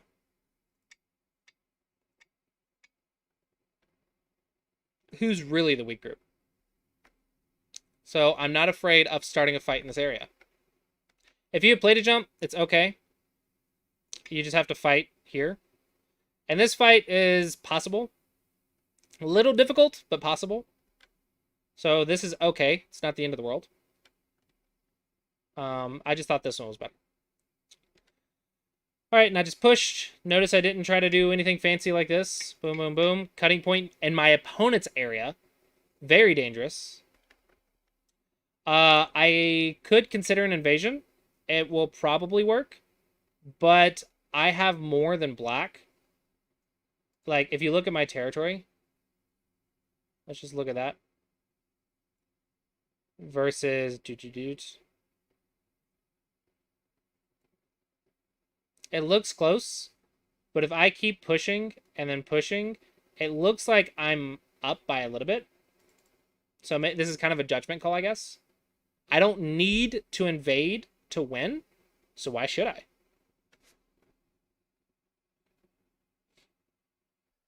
Hello, Josh.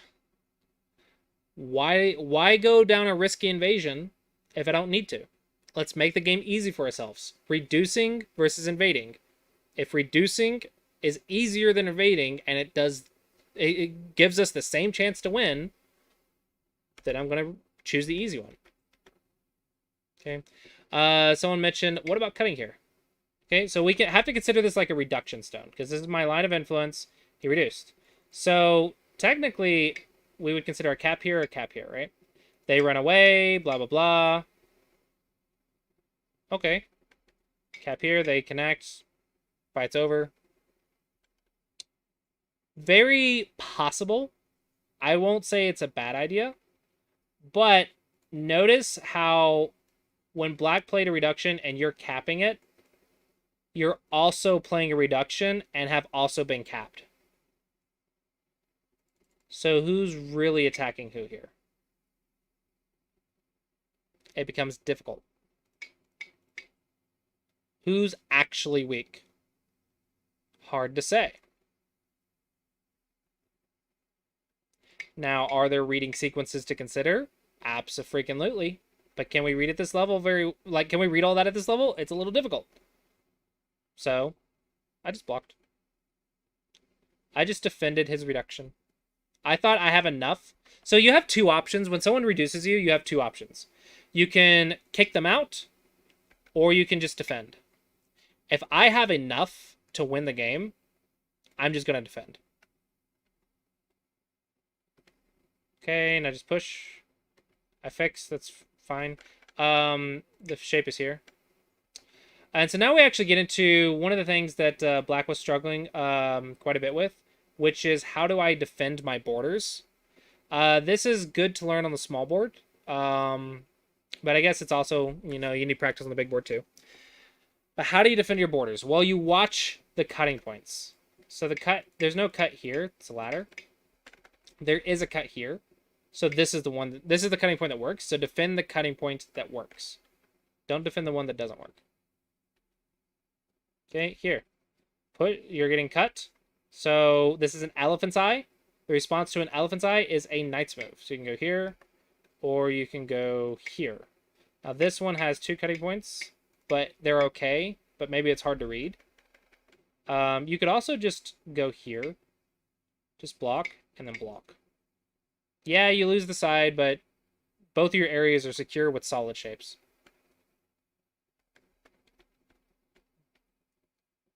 Okay, and I atari'd and pushed.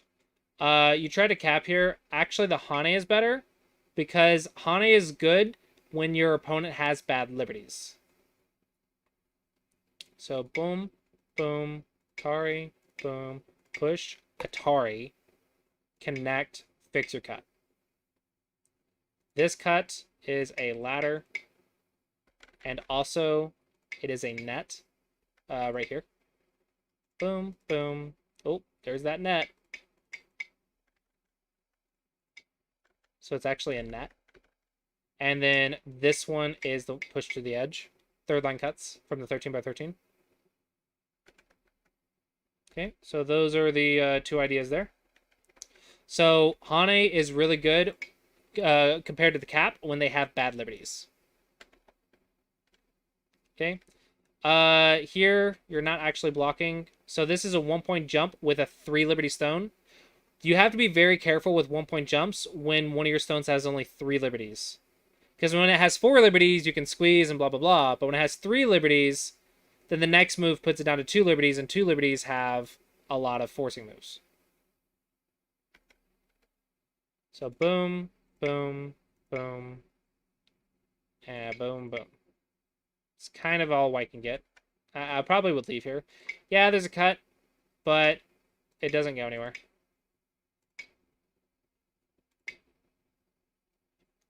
This is a fight in your area, and fights in your area you shouldn't be afraid of. But solid shapes, that's solid borders, like blocking the borders with solid shape, I think that's where Black is struggling. If Black could play the Hane, who's winning, definitely white. Definitely white. If we just draw the border, okay, and then draw the border. There's not even a thing right there.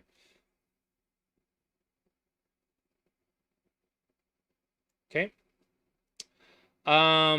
So let's start canceling things out.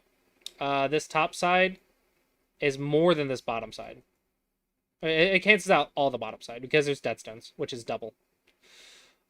This right side is 4th line right here. That's all 4th line. So let's cancel out the 4th line from start point to start point. Okay. This center section is still reducible, but let's cancel that for that. So white's up by at least this much. So I would say maybe 15 plus Komi. So let's look at the AI. We can actually prove it with the AI. So white's up by 14 and a half. 14.8. Okay. So close. Yes, white's definitely up. But you can just draw shapes like that and compare.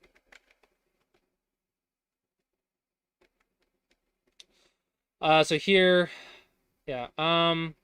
This cutting point doesn't Atari anything. So this cutting point isn't as urgent as this. Elephant's Eye, well, actually, you just need defense. Defend your corner, it's gonna die. Maybe block first and then defend. This cutting point doesn't go anywhere because you're not Atari here, you're not Atari here. So just block his escape routes. I don't know, jump. Cap. Should be possible to fight in this area because you control this area, so you should be able to fight it. Okay. Boop boop boop. I defended this. Technically, this is better because I made the argument that it has to do with black's base, right? So if it has to do with the base, it's worth saving. But while it's true that it has to do with black's base, black will die if he doesn't defend. Here he lives with this big of a circle. Here he lives with that bit of a circle. So the argument is the stone had to do with his base, so it's worth saving by our theories. But when you start actually calculating, it was actually worth more to force him to capture the stone than it was to have him not capture the stone. When you start comparing things. But comparing things like that is definitely single digit Q. But that's why I said it's technically bad, but theory-wise, we want to be consistent with our theories. We can't until you learn to prove it. You have to follow the theories blindly. And then you eventually learn how to prove and disprove for certain unique situations. And then we start a Yosei. So again, the center is star point to star point. When it's that size or smaller, it means it's time to start Yosei. So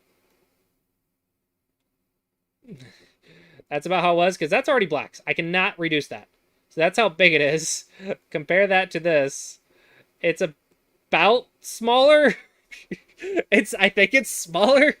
So yeah, it looked a little bit smaller. So I started Yosei. But if I didn't, I could just jump. Now, someone mentioned this. Yeah, just go as far as you can without getting cut. Technically, the answer's here. But this is complex.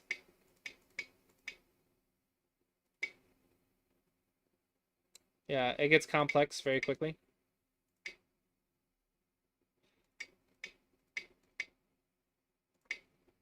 And then maybe you get a weak group. Maybe you fight.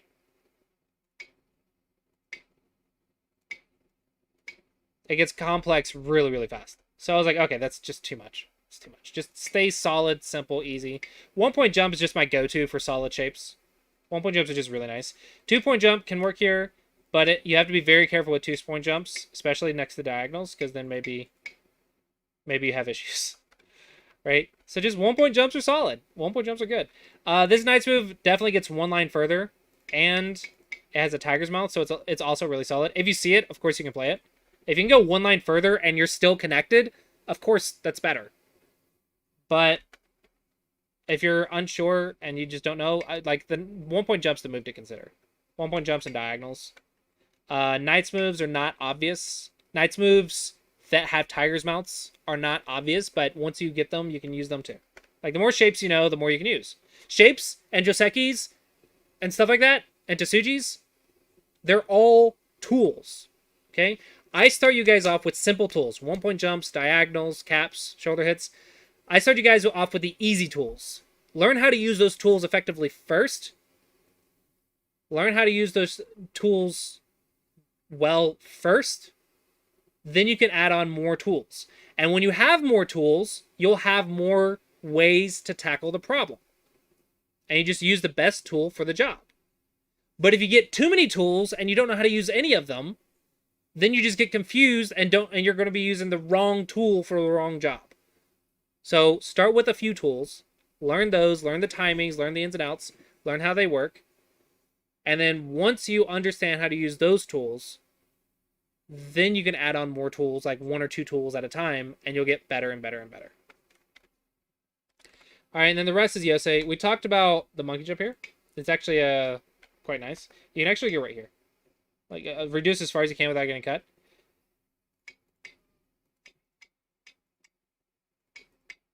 So I can actually go really far here.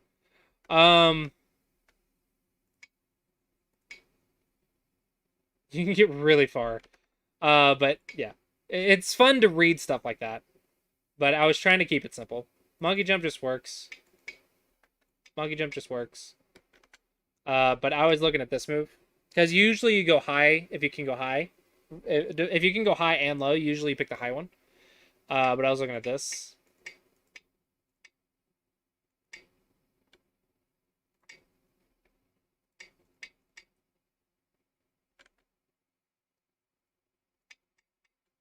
And I was like, maybe that's too much.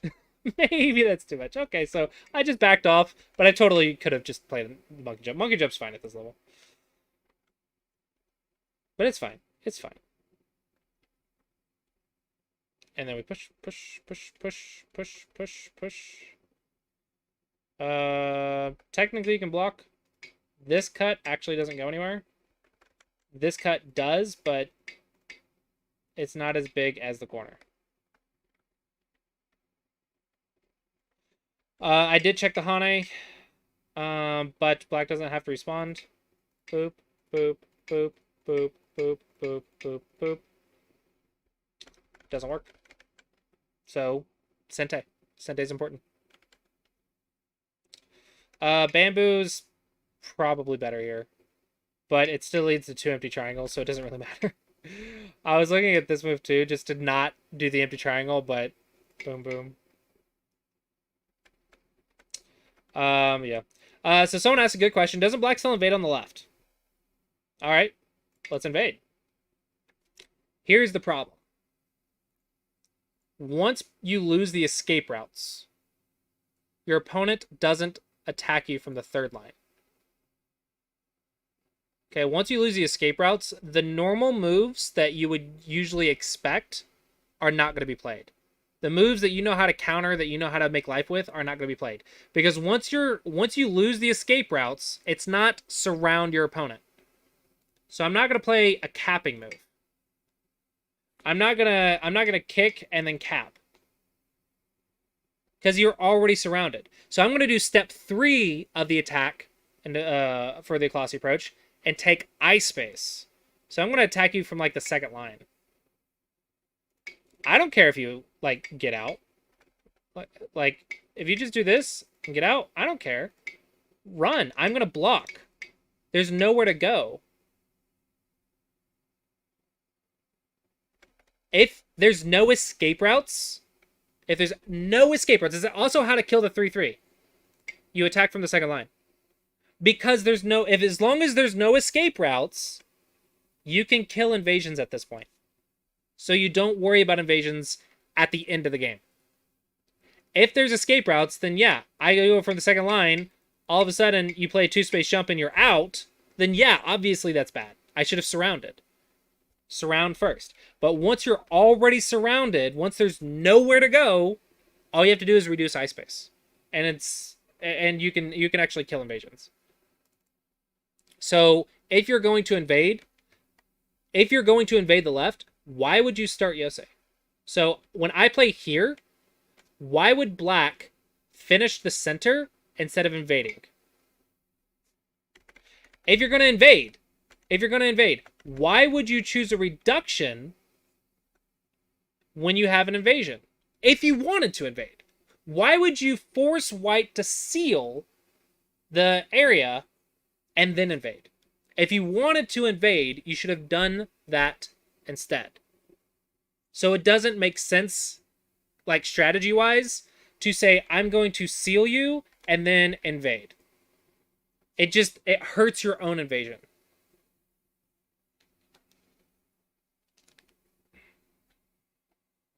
So invasions are a little difficult to deal with at this level, I guess. But that's the theory. And then it's just practice, right? It's not going to be like really obvious. Now, with that being said, there is a strategy to force your opponent to seal to gain influence and then invade them. This is just really, really, really hard. That is a strategy and saying, I'm going to live. This means your life and death is going to be much better than your opponent's ability to kill. If it is, then that's a very powerful plan. Like, then white gets nothing. White doesn't get the influence, and white doesn't get the territory. Obviously, that's a great plan if it works. But guess what?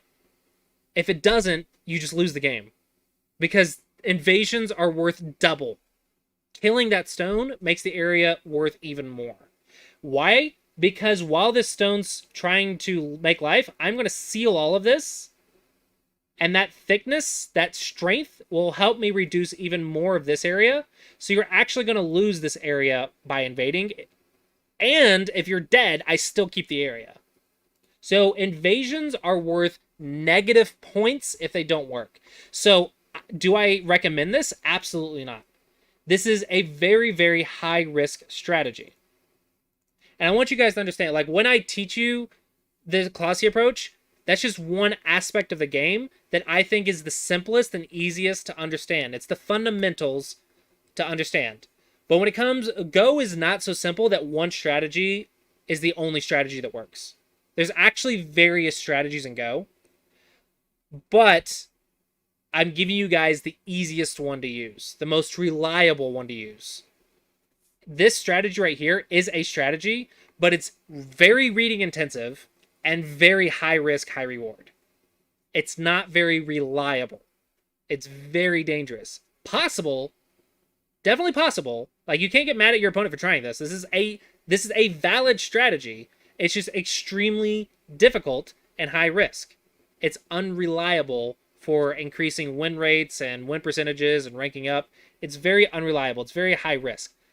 But if you don't care about ranking up, this can be a lot of fun. But I think it's unreliable and not very good basics. Why? If you wanted to invade from the start. Don't force your opponent to get more stones and make the invasion even harder. And don't wait until the very end of the game after your opponent's already sealed the borders to invade then. Because it doesn't make sense. Why make the invasion harder on yourself?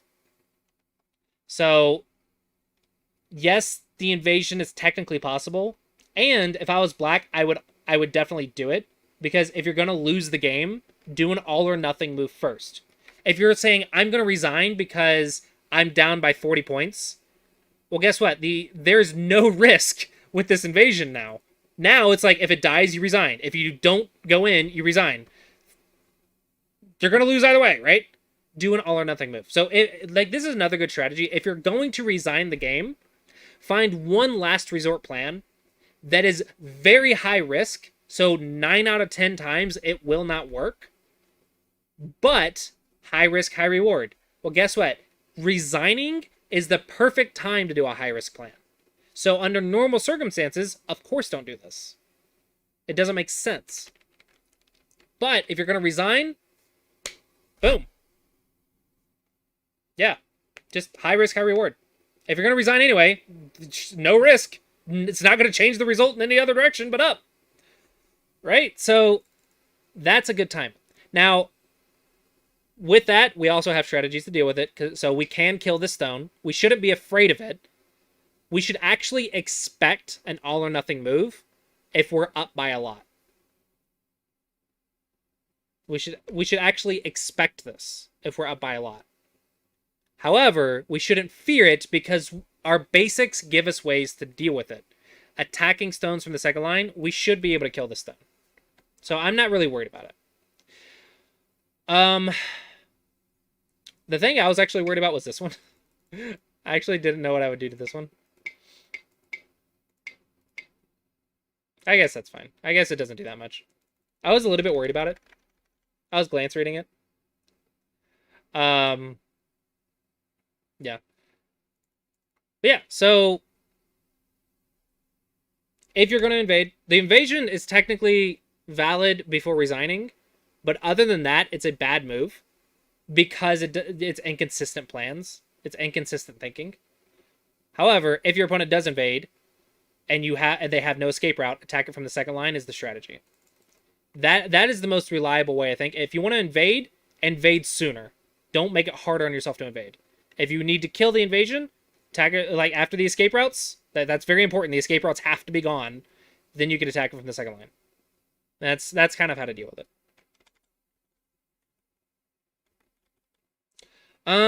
Yeah, I think that's about it for this one. So yeah, hopefully you guys enjoyed that video. Hopefully you guys found it helpful. And yeah, so that is Clossi Approach 19Q to 15Q game number 4. We have one more, and then we're gonna do 15Q or 14Q to 10Q and talk about how to get to single digit Q. But yeah, hopefully hopefully you guys found this video helpful. And as always, guys, thank you so much for watching. Hope you guys enjoyed, and I look forward to seeing you guys next time. Okay, and that is it for the video. Now, Fish Q. We talked about this earlier before the video. I just didn't want to talk about it in the middle of the video. The reason for the new channel is I'm trying out streaming to YouTube as well as Twitch because I'm trying to reach more double-digit Q players. And according to surveys that I've done, there are more double-digit Q players on YouTube than single-digit Q. And on Twitch, there's a lot more single-digit Qs than double-digit Qs. So my target audience is like 70% double-digit Q, 30% single-digit Q, and then if a Dawn player comes in every now and then, that's okay. But I'm trying to reach more double-digit Qs. That is the purpose of the multi-streaming idea. That is the reason for it. So that is the reason for the new channel. Now, as for the channel points, I am planning to honor all the channel points. So once I get everything set up and we get to a point, then I'm planning to let you guys transfer the points somehow. I'm going to find a way to like give you guys the points. But I plan to honor all the points and subs and all the stuff that you guys have from the other account. So subscribers can still join queues from the Discord for game reviews. Points, I'm planning to make them transferable. So, yeah. Now, with the previous account, I am an affiliate, which means I have a sub button that I get about $150 a month from, which is less than one full-time student. But I cannot stream to any other platform. It's within the agreement. And they also take 50% of that sub button. So technically, you guys are paying $300 a month for subs on my other channel, and I'm getting like 150 of that, like 150 of that. So it doesn't make sense for me to make strategies around that sub button unless I was getting a lot more subs, which I tried to push a little bit. I tried to like say, hey, like, see if we can do subs and stuff. And I couldn't get past 80 subs. I couldn't really get past 80 subs. So it didn't really make much sense for me to not try to find more students when students are worth like 180 per student. And all of my subs combined were worth 150. And I'm still doing the supporter reviews. It's just now you go through Patreon instead of Twitch, and I get twice as much. Patreon takes 8%. Twitch takes 50%. And then both of them have a 5% transaction fee. So, strategic-wise, it just makes more sense for me to try this idea. And I didn't want to turn off affiliate because I might not be able to get it back if I do. And I wasn't convinced this idea would work. And I wasn't convinced that people would like this idea. So I wanted to try a new channel and test everything before I make any large, unreversible decisions of like turning off my affiliate. I am looking at potentially, like I have the league in the class that I'm working on setting up and really think about ideas for setting that up.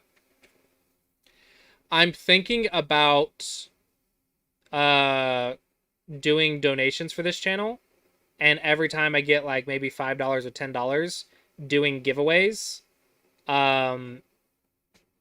for Discord roles, and those roles would last for a month, and you would get the benefits of a $5 subscription for that month. So every time we receive a donation, like I don't have it set up yet, so don't worry about it right now. But every time we received a donation, then we could potentially do giveaways, and this would be equivalent to gift subbing.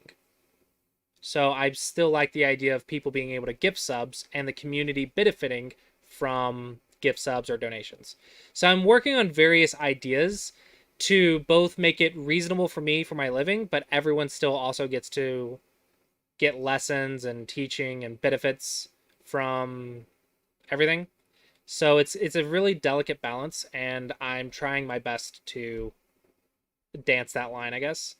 But that's kind of the idea behind the channel is I'm trying new things. Just trying to, manage the business as well as I can.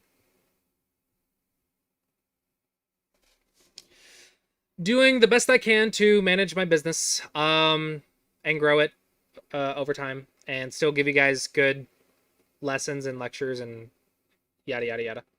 But yeah, so if you guys are a sub on the other channel, you will still get game reviews. Like tomorrow's supporter reviews, you're still good.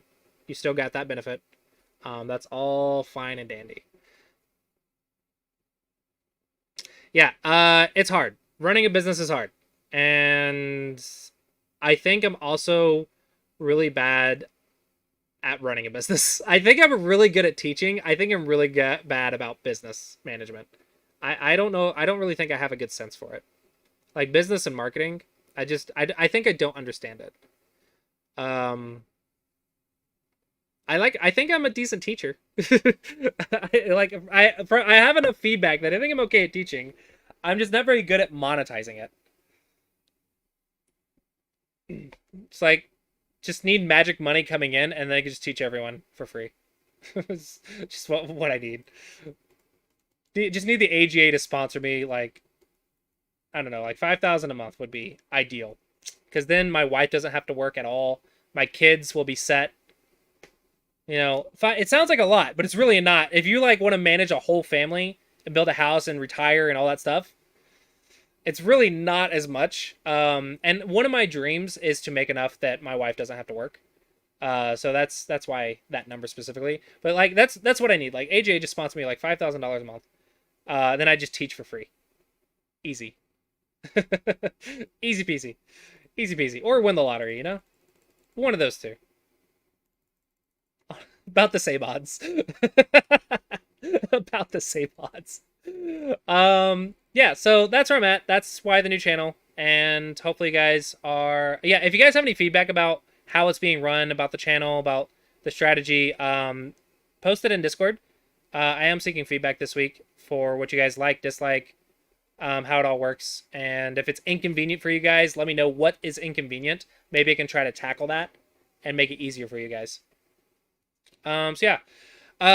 Shout out to the website, because not that one. Because with this whole new setup, I actually got access to a small little website. Which I'll make a command for. So that's I'm actually asking OGS if I'm allowed to link that instead, because technically this also allows for Twitch chat. This also shows Twitch chat, but it also like opens up the donation thing, and it makes it really easy to donate. And it kind of makes it replaces the sub button with the donate section, so it makes it a little bit easier. It also shows all my stuff. Like you can see commands, Discord, the social media, and all that. And then leaderboards. I think it just looks better than the Twitch page, but the Twitch page is also a lot less noisy and focuses on the stream. But you could also just full screen. I don't know. I'm all, like, if you guys think this is annoying, then let me know. Like maybe I can clean it up a bit and make it.